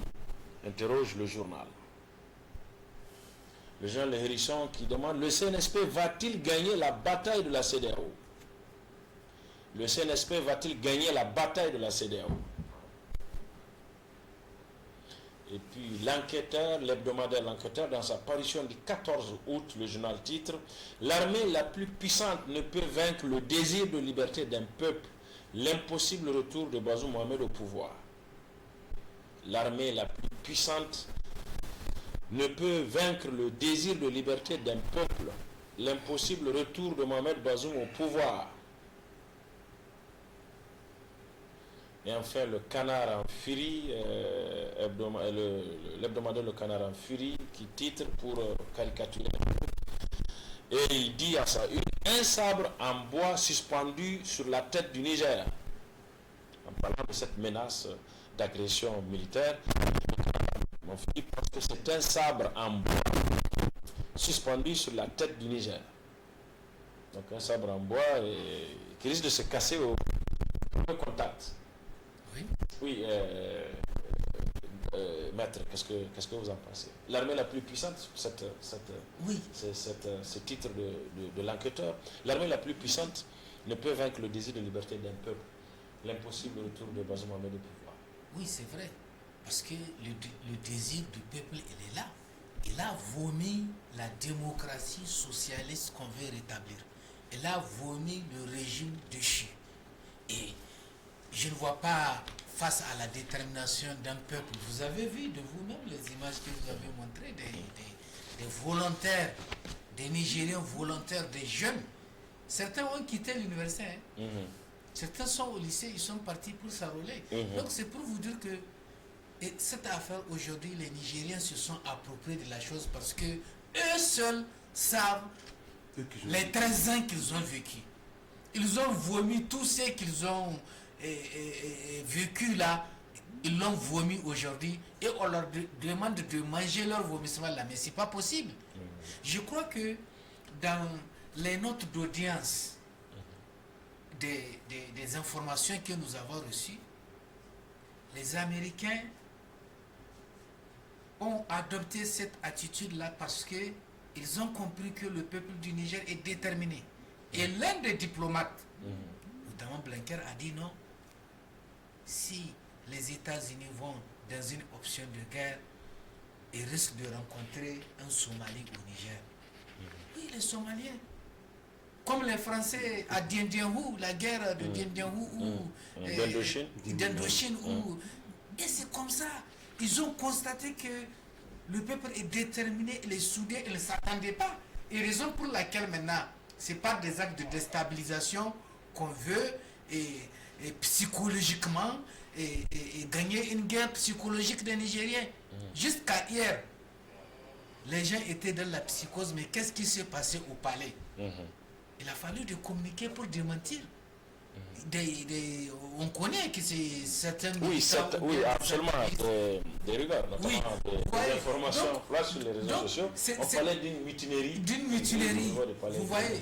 Donc, c'est très important.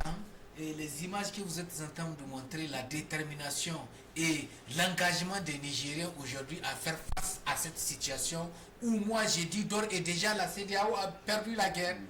Quand tu rates la démarche, mais ils ont perdu la guerre. Là, ils n'ont pas, parce que, comme je commençais à le dire, la guerre même est régie par le droit. Il y a un certain nombre de conditions, un certain nombre de critères qu'il faut aller avant même d'arriver aux sanctions qu'ils ont prononcées économiques et financières. Ils ont raté ça. Donc, ils ont perdu la guerre. Ils cherchent à nous agresser, ça, c'est pas une guerre. Parce que tout le monde est unanime qu'ils n'ont pas eu de mandat. Donc, c'est la déstabilisation qu'ils veulent. Et face à la détermination des citoyens nigériens, moi je pense qu'ils ne peuvent pas aboutir. D'ores et déjà, il faudrait que la CEDEAO soit perdue. Ils veulent faire une guerre de communication, une guerre psychologique, parce qu'ils savent qu'ils ont des amis. Ils savent qu'ils ont des amis internes, notamment des terroristes. Une fois là, ici, sur ce plateau, Abdraman, je vous ai dit que dans le Sahel, il n'y a qu'au Niger où les terroristes sont jugés. Je rappelle ici que c'est l'Union européenne qui a financé tous les États. C'est elle qui a formé la police antiterroriste. Et elle a équipé cette police-là. C'est elle qui a formé les magistrats du pôle antiterroriste. Donc, tous les terroristes du Sahel, là, il n'y a qu'au Niger où ils sont jugés. Et les moyens que l'Union européenne a mis là. Mais il y a des Nigériens citoyens lambda qui sont là, qui ont besoin de ce financement-là pour la bonne marche. Mais à quoi on a assisté à la justice nigérienne? Donc c'est pour vous dire que leurs amis sont là. Ils ont mis tous ces moyens-là pour juger les terroristes. Est-ce que vous imaginez, tu as une fois fait un tour comme ils ont mis autant de moyens pour régler cette immigration. Parce qu'aujourd'hui, un véritable camp de concentration au niveau d'Agadez. Oui, aujourd'hui, quand il y a un conseil. Aujourd'hui, quand il y a un conseil supérieur de la magistrature, mais les magistrats courent derrière ces postes-là, des magistrats du pôle antiterroriste. Donc, je pense que on doit expliquer aux Nigériens, c'est important, parce que nous n'avons pas la même possibilité d'avoir des informations, nous n'avons pas la même capacité de recevoir les informations, parce que pour ceux qui sont en Niamey, qui sont sur les réseaux sociaux, donc tu reçois une information avec des éléments que tu as, tu peux savoir si c'est vrai ou faux. Mais maintenant, là où on doit faire attention, la France, elle est là à la porte, chez Déby. Ils ont des rebelles là-bas. Sud-Libye. Sud-Libye, oui. Sud-Libye, comment on appelle ça? Le département qui fait frontière avec Morzouk. À Libye, ils sont là. De ce côté, comment on appelle ça? Dans la zone des 3 frontières, y compris Niamey. À Niamey, ils ont des amis. Si les Tarka et les Massaoud sont partis, ils savent ce qu'ils ont laissé ici. Donc, c'est de faire très attention. Et raison pour laquelle les comités de veille là sont très importants, parce que même si on est en guerre quand même, ce n'est pas indiqué que les FDS soient dans les quartiers en train de vérifier des choses. Aujourd'hui, le discours ou le message à la nation du chef de l'État Tchani fait que tous les Nigériens aujourd'hui sont en guerre. Pourquoi tous les Nigériens sont en guerre? Parce que de part et d'autre, les informations, c'est très important.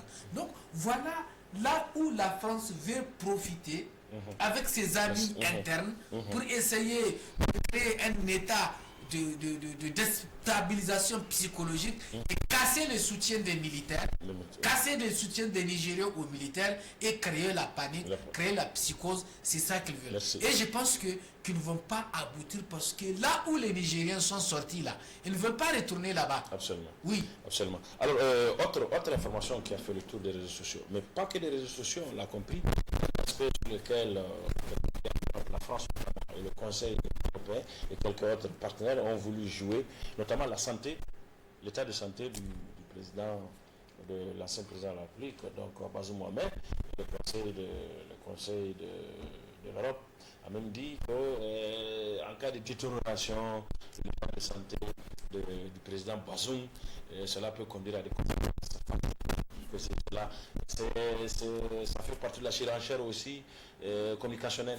Oui, c'est clair, parce que la preuve, c'est que son médecin, quand il l'a vu, d'abord il lui a apporté des vivres et des médicaments, et il a dit qu'il est en très bonne santé. Et la dernière visite donc de la délégation de la CEDEAO, le président Tchani a permis que cette délégation-là aille s'entretenir avec lui.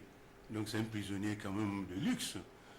Ailleurs, les gens n'ont pas eu la même chance. La même chance. Voilà. Merci. Avant de vous laisser, je propose de suivre le commentaire. continuer de suivre en même temps que nous et les téléspectateurs. Et c'est la réponse donc du CNSP à travers son porte-parole, le colonel-major Abdraman Jibo, donc dans le Abdraman Amadou, oui. Donc pas Jibo, oui, c'est vrai, Amadou Abdraman, donc qui a répondu donc à cette préoccupation. C'est l'état de santé du président déchu Mohamed Bazoum dans ce communiqué. Le CNSP et le gouvernement de transition rappellent que le président déchu reçoit régulièrement la visite de son médecin et que la dernière visite de ce dernier remonte au samedi 12 août 2023 de 11h30 à 15h. Aussi, après cette visite, le médecin n'a soulevé aucun problème quant à l'état de santé du président déchu et des membres de sa famille, tel que d'ailleurs confirmé par un message de l'intéressé à ses proches et aux médias internationaux. Je permets qu'on peut voir la photo donc, de cette photo le président déchu Bazoum Mohamed et les membres de la délégation de la CEDEAO. Donc voilà la photo, donc le président Bazoum ici, photo qui a été prise hier, samedi. Donc, mais il est en forme, il s'est bien reposé. Oui, c'est la rubrique qu'il est en forme. Il s'est bien reposé. Oui, absolument. Alors, docteur. Celui qui est à l'extrémité, là, c'est le commissaire. Moi, je rappelle celui qui vient chez nous. Parce que lui, en tout cas, il n'est pas pour la paix. Et puis, moi, je me demande pourquoi on le ressent même. C'est lui qui sort des communiqués, souvent à l'encontre même de la ligne directrice de la CEDEAO. Oui. Il paraît que sa famille n'est pas en Afrique, sa famille est aux États-Unis, même son dernier gosse est aux États-Unis. Donc il n'y a que lui qui se trouve en Afrique. Maintenant, le problème, c'est que les gens ont voulu passer par justement ce problème de santé-là pour dire qu'il était maltraité, qu'il était. Et que des problèmes, des questions de droits de l'homme, il n'est pas traité conformément à son statut. Voilà, la preuve, c'est qu'il a même plus du poids. Et donc, je pense qu'il n'a aucun problème de santé. Il est clair que les militaires l'ont bien traité, au traitement qu'eux ils ont réservé aux autres. En tout cas, les militaires l'ont très bien traité. Ils sont en train de... Maintenant, il paraît que c'est de lui-même qu'il a demandé que sa famille reste auprès de lui. Sinon, les militaires n'ont pas voulu garder sa famille. C'est lui qui demande à sa famille de rester, parce que les militaires pensent n'avoir rien à voir avec... voilà. Donc, il faut quand même que les gens rectifient un certain nombre de choses. Bazoum est en très bonne santé. Bazoum ne peut plus revenir au pouvoir, c'est clair, net et précis. Maintenant, vous avez vu que son mentor est sorti 3 semaines après pour dire qu'il exige qu'il soit libéré. Et les militaires sont pas remis sur son fauteuil. Il sait que c'est impossible. Maintenant, les militaires ont des enregistrements qui ont trait à sa relation particulière avec Bazoum, où il est question que lors de l'intervention, Bazoum soit supprimé et que lui, éventuellement, il puisse revenir au pouvoir ou son enfant. Donc tout ça là, les militaires ont ce truc-là. Moi, je me dis, sincèrement, on est dans un jeu de dupes. C'est du jeu de dupes, c'est qu'on ne veut pas reconnaître que ce monsieur-là a perdu le pouvoir. Parce que vouloir coûte que coûte le rencontrer, voir ses conditions de détention et ainsi de suite, il y en a qui parlent de conditions de séquestration, mais il est en détention, c'est un prisonnier, il ne faut pas se percer d'illusion, il n'est plus au pouvoir. On lui a arraché le pouvoir, que lui-même a arraché par le biais de Kalachnikov et autres. Maintenant, on lui a arraché le pouvoir, il n'est plus au pouvoir. Les États-Unis ne veulent plus le voir revenir au pouvoir. L'Algérie n'en veut plus. Il y a une autre alternative. Cette alternative, c'est qu'il y ait une transition sans lui. Donc il faut qu'il accepte. Maintenant qu'il signe ou qu'il ne signe pas, les militaires n'ont outre. Ce qui est clair, c'est qu'on est dans une période de transition et la CEDEAO va devoir prendre acte donc de cette période de transition. Maintenant, nonobstant cela, si elle veut lancer une opération, qu'elle sache que les forces armées nigériennes, les forces armées burkinabées, les forces armées du Mali, les populations du Niger, du Burkina sont en ce moment-là dans une guerre juste. Et cette guerre juste-là, je pense que les populations et nos forces de défense ne peuvent pas la perdre. Autre aspect soulevé, Ousseini, on va en parler avec vous tout à l'heure, le temps de suivre cet extrait, c'est que c'est la mise, c'est la poursuite judiciaire. Le CNSP, le gouvernement de la transition, se prépare à engager contre pour haute trahison et atteinte à la sûreté de l'État. Ces propos ont été tenus dans le même communiqué, lu par le porte-parole du CNSP, le colonel-major Amadou Abdraman. Je propose de suivre. En tout état de cause, le gouvernement nigérien a réuni à ce jour les éléments nécessaires de preuve pour poursuivre devant les instances nationales et internationales compétentes le président déchu et ses complices locaux et étrangers pour haute trahison et atteinte à la sûreté intérieure et extérieure du Niger suite à ses échanges avec les nationaux, des chefs d'État étrangers et des responsables d'organisations internationales. Alors, sur ce point, le Nouveau Républicain a titré, le journal Nouveau Républicain, un hebdomadaire, a titré « Mise en accusation de Bazoum pour haute trahison, une carte maîtresse entre les mains des militaires ». Mise en accusation de Bazoum pour haute trahison, une carte maîtresse entre les mains des militaires.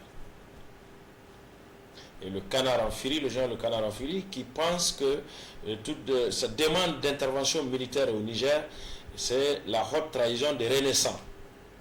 Demande d'intervention militaire au Niger, c'est la haute trahison des Renaissants. Et puis le Courrier, l'hebdomadaire Le Courrier, qui titre des preuves accablantes contre le régime déchu.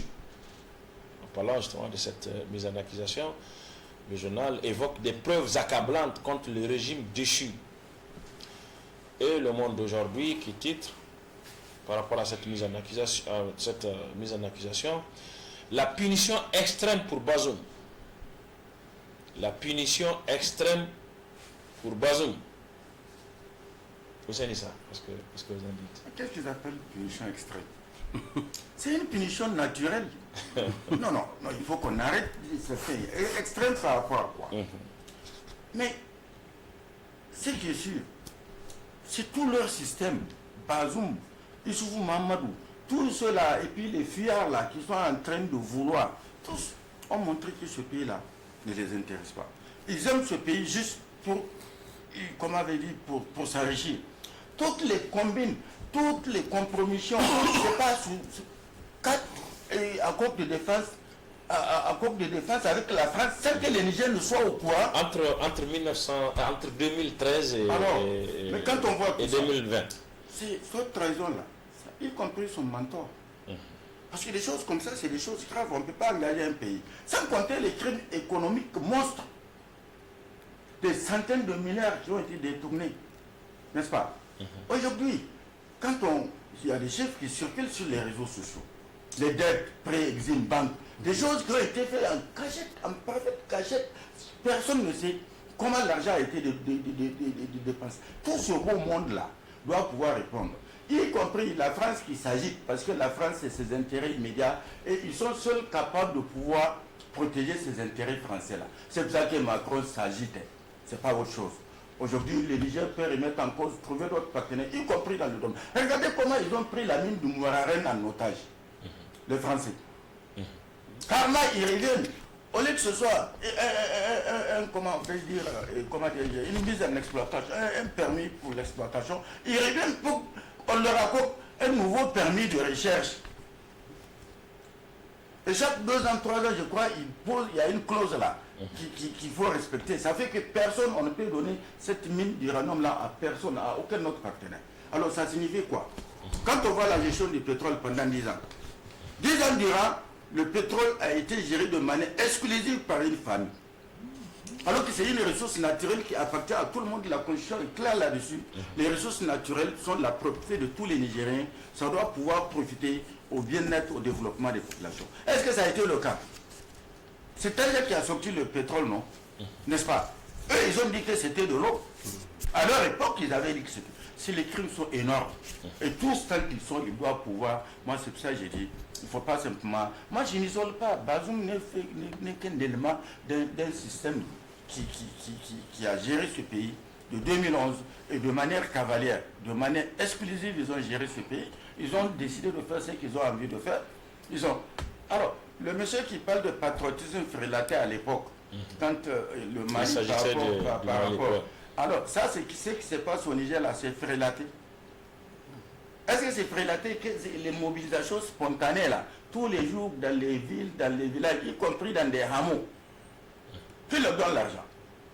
Aujourd'hui, ils s'agitent, ils veulent le chaos, parce que tout simplement, quand les choses vont se stabiliser, ils vont devoir rendre des comptes aux Nigériens. Arrêtez! Même les systèmes, les mécanismes qu'ils ont mis en place pour la vérification des comptes de l'État, notamment la Cour de comptes, a révélé des énormités. Rien que le dernier rapport de 2022 de la Cour, ce qui a fait ressortir, ce qu'on a fait ressortir dans ce rapport-là, où des gens sont devenus des milliardaires, sortis du néant, la personne n'a hérité de quoi que ce soit. La politique seulement du système. Alors il faut bien que, et c'est ça, c'est un ouf de soulagement, les Nigériens sont d'accord de pouvoir, d'être dans une situation où ils sont libres.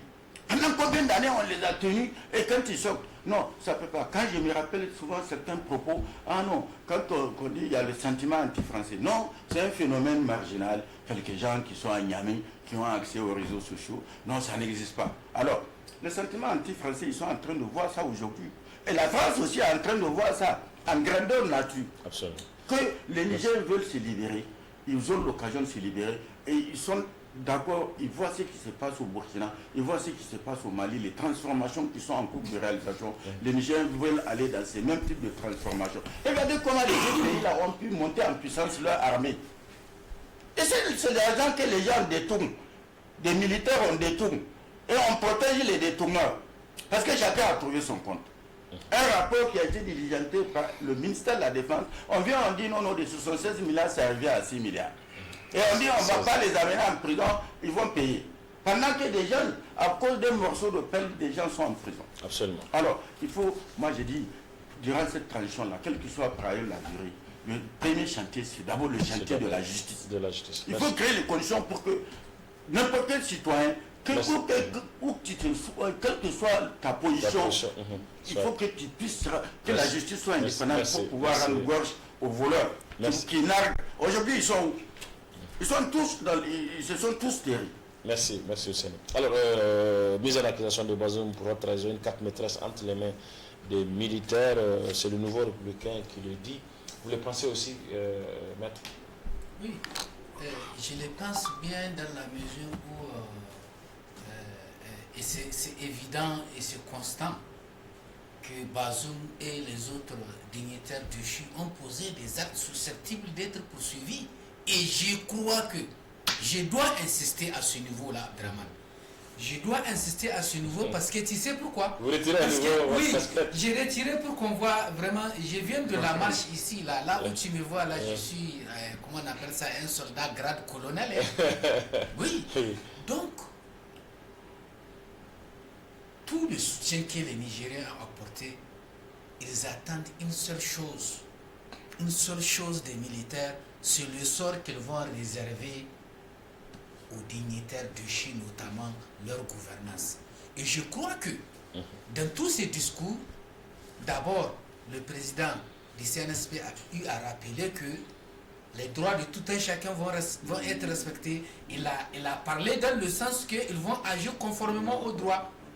N'est-ce pas? Il a reproché un certain nombre de greffes au régime de Chine. Et c'est pour cela, quand ils ont dit qu'ils vont poursuivre l'ancien président d'abord Bazoum, c'est tout à fait normal. Et c'est le lieu ici de dire aux Nigériens, oui c'est vrai, de ne pas être pressés. Les gens veulent voir la tête de Issoufou bien avant Bazoum. Je leur dis de se patienter. Issoufou et Bazoum ne sont pas dans la même situation juridique. Issoufou, c'est un ancien chef d'État. Bien que... C'est lui qui a continué. Oui, bien que le coup d'État, on a fait coup d'État à deux chefs d'État. Issoufou et Bazoum. Le sort de Issoufou va venir. Parce que quand les militaires ont dit que tout doit se faire conformément au droit, je rappelle ici que c'est une très bonne chose de baliser le terrain, de poser le cadre juridique. Parce que nous avons connu le cas. Le régime déchu de Djori, quand ils ont été poursuivis, on a pris leur bien, tout ça là. Mais après 13 ans, 15 ans, après la conférence nationale, mais les héritiers ont venu, ils ont fait des procédures, ils ont annulé. Donc, moi, c'est le lieu ici d'attirer l'attention des Nigériens à ce qui concerne les dignitaires déchus, notamment Issoufou, il faut aller doucement pour que le cadre soit d'abord balisé, les choses soient bien posées, que lorsqu'il va être pris là, il est pris définitivement. C'est vrai. Voilà l'ordonnance qui a été prise. L'ordonnance numéro 02 qui réglemente l'exercice de pouvoir dans la transition et qui prévoit à son article 14 ici, la Cour d'État. Donc quelque part, ils ont déjà prévu la Cour qui va le juger. Mais en ce qui concerne l'infraction, quand ils parlent proprement dit de la haute trahison, or la haute trahison là, mot par mot, elle n'a été prévue que par la Constitution. Et la Constitution a été suspendue. Donc ce qui veut dire que maintenant, on va revenir sur le chapitre de notre code pénal qui prévoit les infractions des crimes et délits contre la sûreté de l'État. Et ce chapitre-là, il a des sous-sections qui cadrent bien à ces personnes, notamment la violation de l'intégrité de notre territoire qu'ils ont amené la force française ici sans l'aval de l'Assemblée nationale. Donc, au chapitre des crimes et délits contre la sûreté de l'État, nous avons les crimes de trahison et d'espionnage, crimes d'atteinte à la défense nationale. Nous avons des cas. Attentats, complots et autres infractions contre l'intégrité du territoire national. Il y a des complots contre l'intégrité du territoire national par ces dignitaires déchus. Nous avons des crimes tendant à troubler l'État par des massacres et la dévastation. Nous avons les crimes commis par participation à un mouvement insurrectionnel. Donc, au chapitre des crimes et délits contre la sûreté de l'État, et en ajoutant l'infraction de l'enrichissement illicite, parce que c'est là l'attente des Nigériens. Tout ce qu'ils ont volé là, les Nigériens n'attendent qu'une seule chose des militaires, que justice soit rendue. Et heureusement, du point de vue de rassembler les Nigériens, j'ai entendu quelque part un discours qui va faire en sorte que toute l'opposition va être dans la dynamique de réconciliation nationale. Et c'est le lieu ici. Tous les jugements iniques et injustes qu'on a prononcés contre les Nigériens pour rien, avec des magistrats mercenaires, il faut qu'on annule ça. Et eux-mêmes, ces magistrats-là, il faut qu'ils rendent compte pour que demain, ça ne se répète pas. Tu vois, des magistrats comme Boubé Oumarou de la Cour constitutionnelle, on sait ce qu'il a fait. C'est injuste. Je crois que pas besoin de citer. Parce que quand vous êtes juriste aussi, quand c'est des procédures qui sont engagées, c'est des poursuites. Non. Oui. Est-ce que tu sais que c'est à travers des débats là, ici, là, oui, qui découvrent certaines choses? Parce que les militaires qui sont là-bas là, et avec des gens qui sont là-bas là, ce n'est pas beaucoup de choses qui savent. De la même manière qu'on dit qu'ils sont doit rendre compte, une personne comme Boubé doit rendre compte. Une personne comme Maître Issa Kassoum doit rendre compte. Un procureur comme Samna doit rendre compte. Un procureur comme Chef doit rendre compte. Ça c'est clair. Maître, ne profitez pas pour balancer des choses comme ça. Encore une fois, je ne balance pas. Je t'ai dit que c'est des choses. Écoutez-moi au moins. C'est des choses que les Nigériens sont en train de parler. Maître, écoutez, vous êtes sur un plateau télé. Écoutez-moi au moins. Quand vous dites des magistrats, tout le monde peut se retrouver dedans. Et c'est mieux ainsi. Quand des accusations personnelles, individuelles seront engagées, on verra de qui il s'agit. Donc, vous n'avez pas besoin de citer déjà. Si les gens...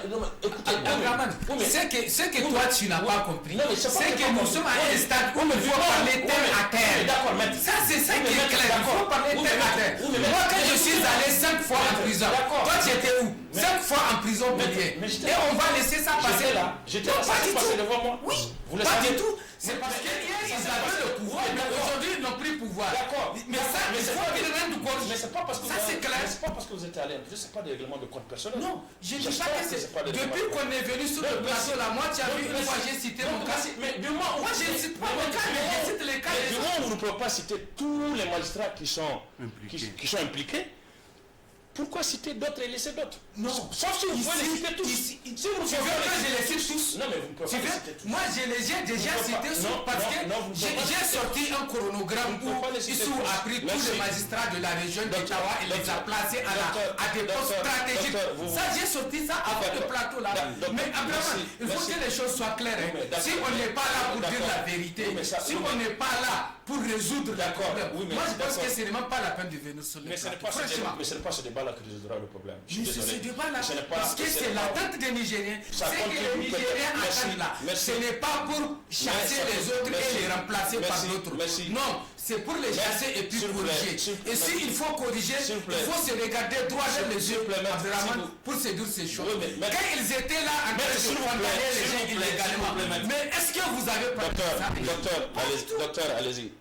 Docteur, allez-y par rapport à... Si vous continuez, maître, on va vous couper la parole, parce que c'est un débat, ce n'est pas une tribune pour dire des choses. Je suis désolé. Pour dire la vérité, je suis d'accord. Voilà. C'est que les jeunes, les Nigériens ont vécu, il faut leur donner l'occasion de se décharger.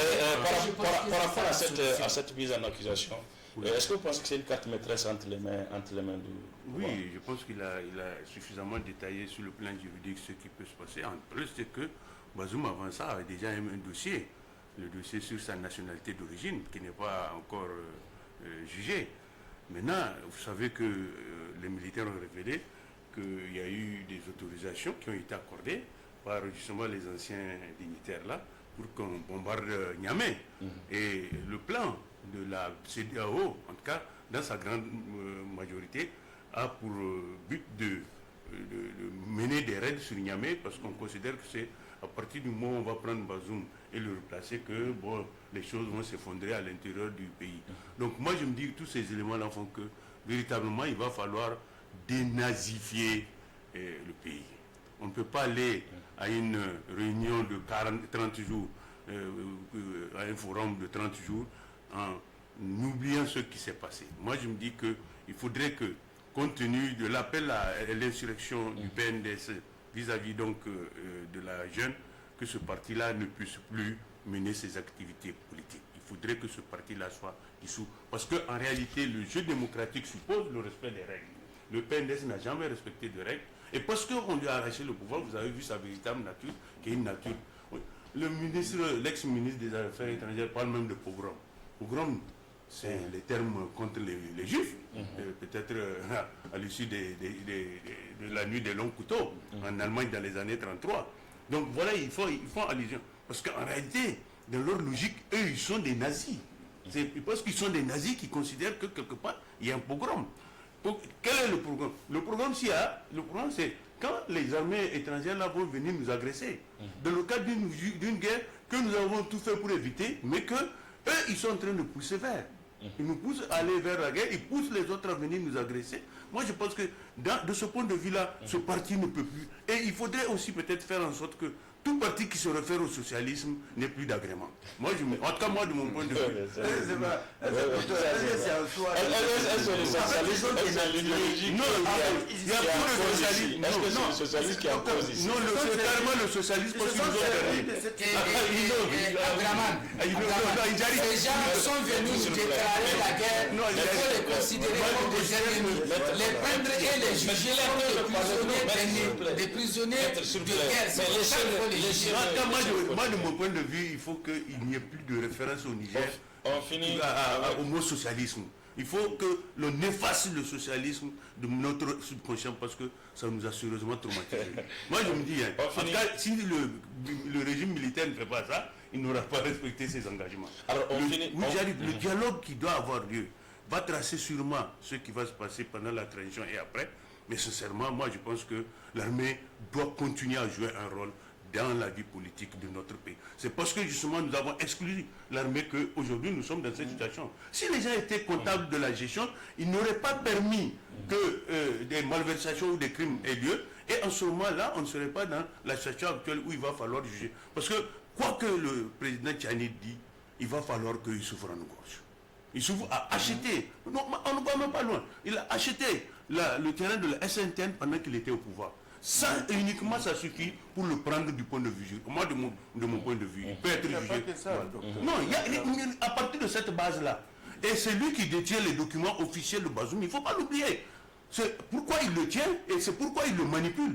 Donc, il sait que ce monsieur a un problème de nationalité d'origine. Il a 3 actes de naissance, dont un sans numéro. Donc, ils sont les originaux. C'est pourquoi ils le manipulent. Donc, je me dis que, franchement, Bazoum, pour moi, c'est un...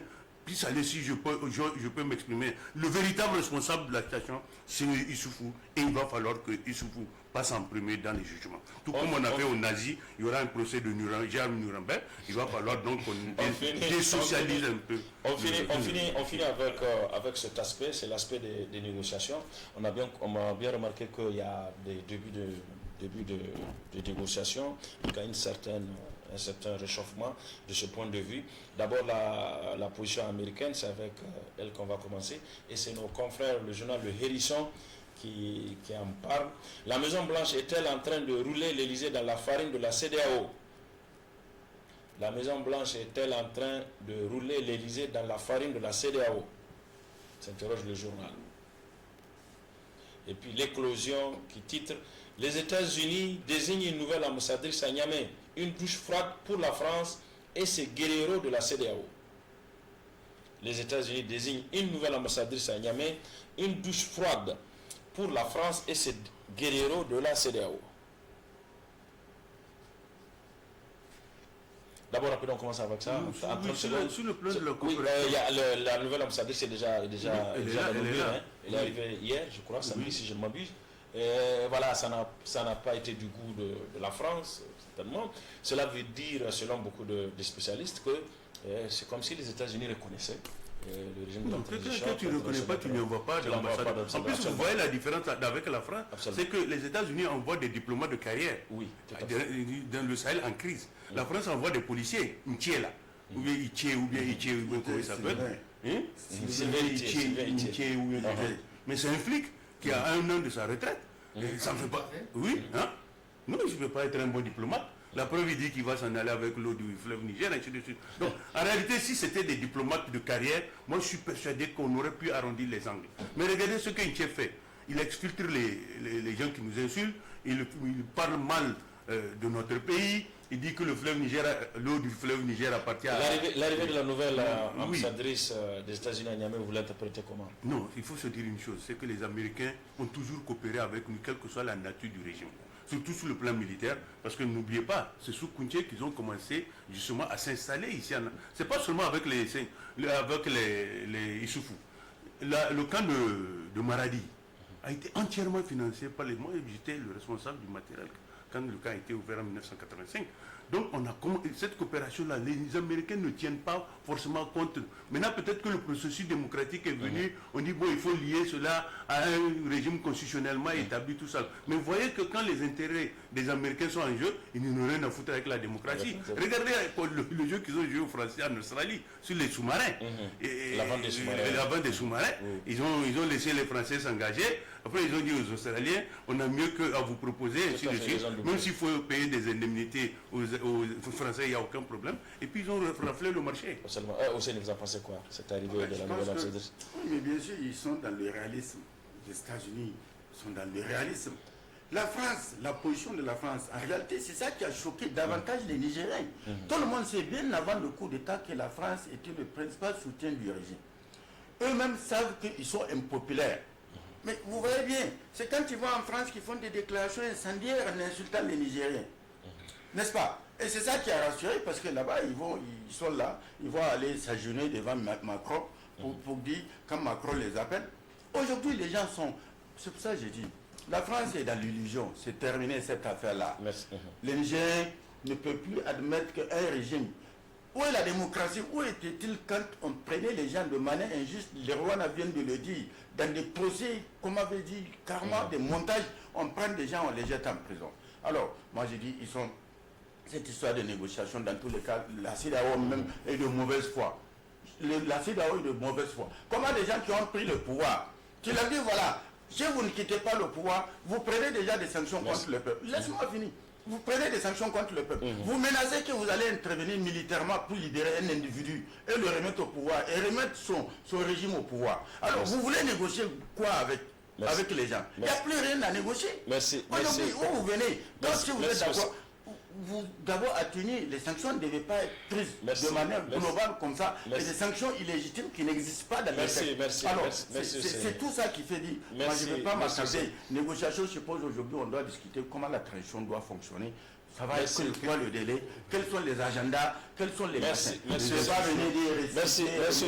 Il y a au-delà de la CEDEAO, dont on va parler tout à l'heure rapidement, quelques secondes, il y a l'ONU, il y a une délégation dirigée par le représentant spécial du secrétaire général de l'ONU au titre de l'Afrique de l'Ouest qui a séjourné ici au Niger, et cette délégation a rencontré donc le Premier ministre Ali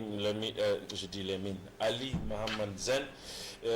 Donc je propose de suivre cet élément de nos confrères de la RTN. Ces échanges présidés par le Premier ministre de la Transition, M. Mohamed Lamine Zen, ont regroupé une délégation des Nations Unies conduite par le représentant spécial et secrétaire général des Nations Unies pour l'Afrique de l'Ouest, M. Leonardo Simao, et les membres du Conseil national pour la sauvegarde de la patrie, notamment le ministre d'État, ministre de la Défense nationale, le général de corps d'armée Salif Modi, et le ministre d'État en charge de l'Intérieur, le général de brigade Mohamed Toumba. Il s'agit pour les deux délégations d'amorcer un dialogue pour une véritable sortie de crise au Niger.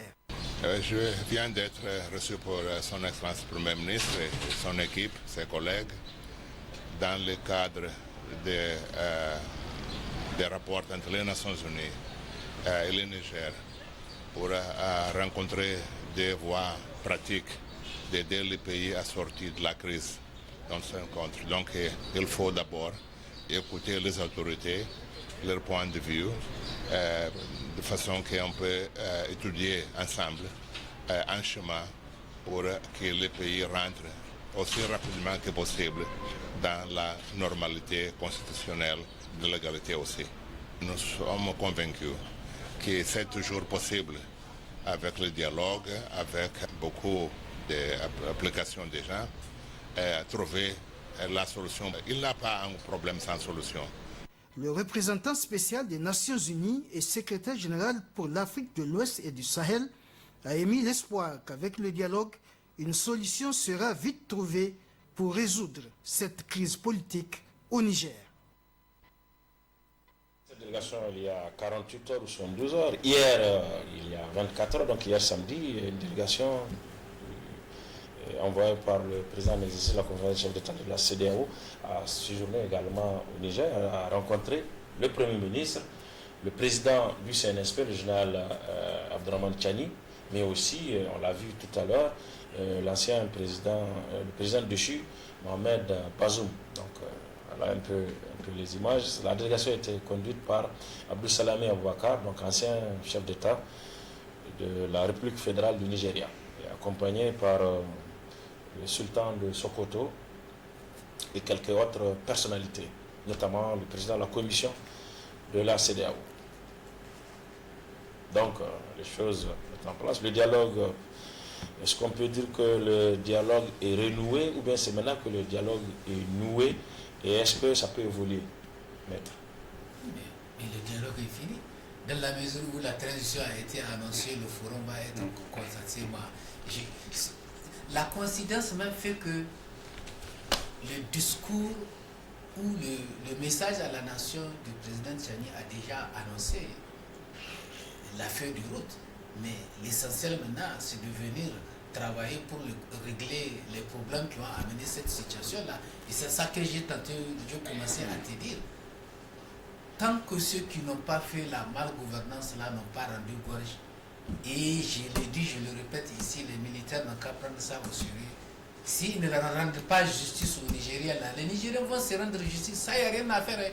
Il faut qu'on se dise la vérité, Abdourahmane. C'est très important ce que je te dis. S'ils ne prennent pas ça en charge, les Nigériens individuellement, chacun va prendre son cas en charge et il va le régler. Et c'est maintenant qu'on va faire le règlement de compte. Ici, là, sur le plateau, ce n'est pas un règlement de compte. Mais le règlement de compte, c'est quand? C'est lorsque la transition là va finir et que celui qui doit rendre gorge, il n'a pas rendu gorge. Et il va nous rencontrer, nous autres Nigériens, individuellement.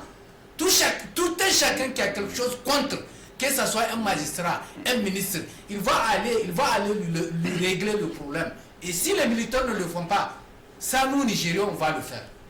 Docteur, ça n'a rien à faire. Docteur Bunti. Vous savez, moi je pense que le dialogue est en train d'être rétabli. C'est vrai que en fait la CEDEAO a mis les charrues avant le bœuf, maintenant je crois qu'elle est en train de rétropédaler. Et moi, de mon point de vue, c'est surtout la position américaine et algérienne là qui a fait que la CEDEAO aujourd'hui se rend compte qu'elle ne peut plus continuer tête baissée. Il va falloir peut-être revenir à de meilleurs sentiments. Moi, je reste persuadé que la situation sera décantée par l'ONU, les États-Unis et l'Algérie. Mais je ne compte pas sur la CEDEAO véritablement, parce que les injonctions vont venir de ces échos, de ces pays-là. La CEDEAO, sûrement que dans les jours à venir, va lever l'embargo. Moi, je suis persuadé. Est-ce qu'à ce stade déjà, le représentant spécial du secrétaire général de l'ONU en Afrique de l'Ouest n'a pas doublé non, ça veut dire qu'ils sont dans une action complémentaire. Maintenant, tout le monde a constaté que la CEDEAO n'est pas dans la logique juridique pour régler le problème. Maintenant, il y a des instances au-dessus de la CEDEAO, c'est l'Union africaine, c'est l'ONU. Lui, il est le représentant de l'ONU au niveau de l'Afrique de l'Ouest. Il dit qu'il n'y a pas de problème sans solution. La solution est... Et lui ne parle même pas de solution militaire. Donc il pense que par la voie diplomatique... Et vous voyez la logique dans laquelle l'ONU et les États-Unis et l'Algérie sont, c'est que c'est une logique où il faut acter la transition sans Bazoum et maintenant peut-être discuter des modalités à travers lesquelles cette transition-là va s'effectuer. On finit avec vous, Hussein, vous en pensez quoi? Bon, mais je suis tout à fait d'accord avec ce que vient de dire. Vous savez que moi, je me dis que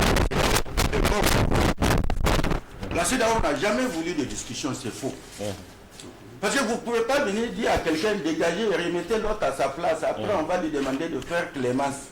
Pour ne pas vous condamner à mort, on va le voir après. Remettez là en place, remettez les institutions. Depuis où on a vu ça? Depuis quand? La CEDEAO n'a jamais voulu de négociation. La CEDEAO était dans l'option de force. On a décidé que tolérance zéro coup d'État. On va empêcher à partir de ce qui s'est passé au Niger, on va se donner les moyens pour dissuader. Non, la CEDEAO a tout intérêt à réviser à partir de ce qu'il a vu au Niger là, à revoir son mode de fonctionnement. Parce que la CEDEAO a cessé d'être un instrument de promotion et d'intégration au niveau de l'espace. La CEDEAO s'occupe que des politiciens, des membres de son syndicat. Quand la personne a discuté, mais qu'est-ce qui amène les coups d'État? Chaque fois, c'est ça que j'ai dit aux gens. C'est la malgouvernance, c'est les injustices, c'est autre. Mais quand les citoyens ne peuvent pas s'exprimer, quand vous allez à des élections, le gars qui est au pouvoir, il utilise les armes pour braquer les urnes avec la complicité des mêmes militaires là qu'on essaie de vilipender aujourd'hui. Mais quand les militaires, en tant que troisième, s'invitent, alors pourquoi les gens vont se plaindre? Les citoyens qui sont brimés là pendant combien de temps? Quand j'ai vu au tout départ, quand j'ai entendu des acteurs qui ont dit nous n'allons pas laisser les gens là marcher tant que nous sommes. Et c'est eux qui sont pour dire, ils appellent la population nigérienne à marcher pour chasser. Sans honte. Eux, vous avez le courage de dire, vous appelez les Nigériens les démocrates sincères. Parce que vous n'êtes pas des démocrates. Vous avez empêché les manifestations. Vous avez bâillonné les libertés. Vous avez créé les conditions de pillage systématique des ressources du pays. Alors, c'est ça, moi, j'ai dit.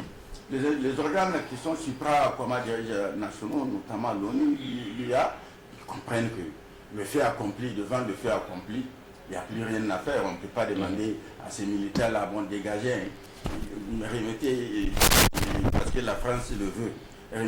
Remettez-nous Bazoum et puis son gouvernement et tous les institutions. Ça ne peut pas marcher. Aujourd'hui, la logique, les négociations dans lesquelles on va aller, c'est les négociations pour voir comment la transition va fonctionner. Quelles sont la feuille de la durée, c'est la durée de la transition. Et puis maintenant, avec les forces vives, pour que, comme le Rwanda le dit, oui, Tchani, dans son message, la nationale a donné un délai, le forum va durer 30 jours. Sauf que bon, les consultations qui vont mettre en place le forum là, on n'a pas dit quand est-ce qu'elles vont démarrer. Et ça va prendre combien de temps? Très bientôt. Oui, et tu sais, enfin, vraiment, la négociation là, il ne faut pas perdre de vue. Toi, tu connais quelque chose, grand frère Bunti. Moi, si ça dépend de moi, Abdesalem, c'est la dernière fois qu'il va venir au Niger. C'est toujours. Non, il faut pas la dernière fois, on voulait une médiation qu'il a fait un coup d'État au Niger. Hein. Et même maintenant, là, il n'est pas loin de ça. Il est un agent américain contre Tinubu. Comme Bazoum est un agent français, lui et Issou, ce sont des agents secrets de la France. C'est de la même manière que Abdeslam et Tinubu sont des agents américains. Moi, c'est pas quelqu'un que j'ai trop confiance. Il me connaît, j'étais à la Cour constitutionnelle à l'époque quand il est venu faire la médiation après les articles de Tangela. J'ai lu dans ses yeux. Et même maintenant, il y a quelque chose derrière ses yeux. Il faut que ces militaires-là fassent attention à ce vieux monsieur. C'est dans la médiation qu'il a préparé un coup d'État. Mais tu sais très bien. Moro était là-bas aux États-Unis avec eux, c'est leur agent, c'est lui qui a amené Moro aux États-Unis. Quand Moro est arrivé au Niger après les États-Unis, c'est à l'aéroport qu'il a annoncé le coup d'État. Merci, Maître Leroy Abdraman, merci Dr Ahmed Bounti Diallo, merci Hussein Issa, merci Mesdames, Messieurs de nous avoir reçus chez vous pour presque plus de cette semaine. Excellente suite des programmes sur la télévision. Bon, au revoir.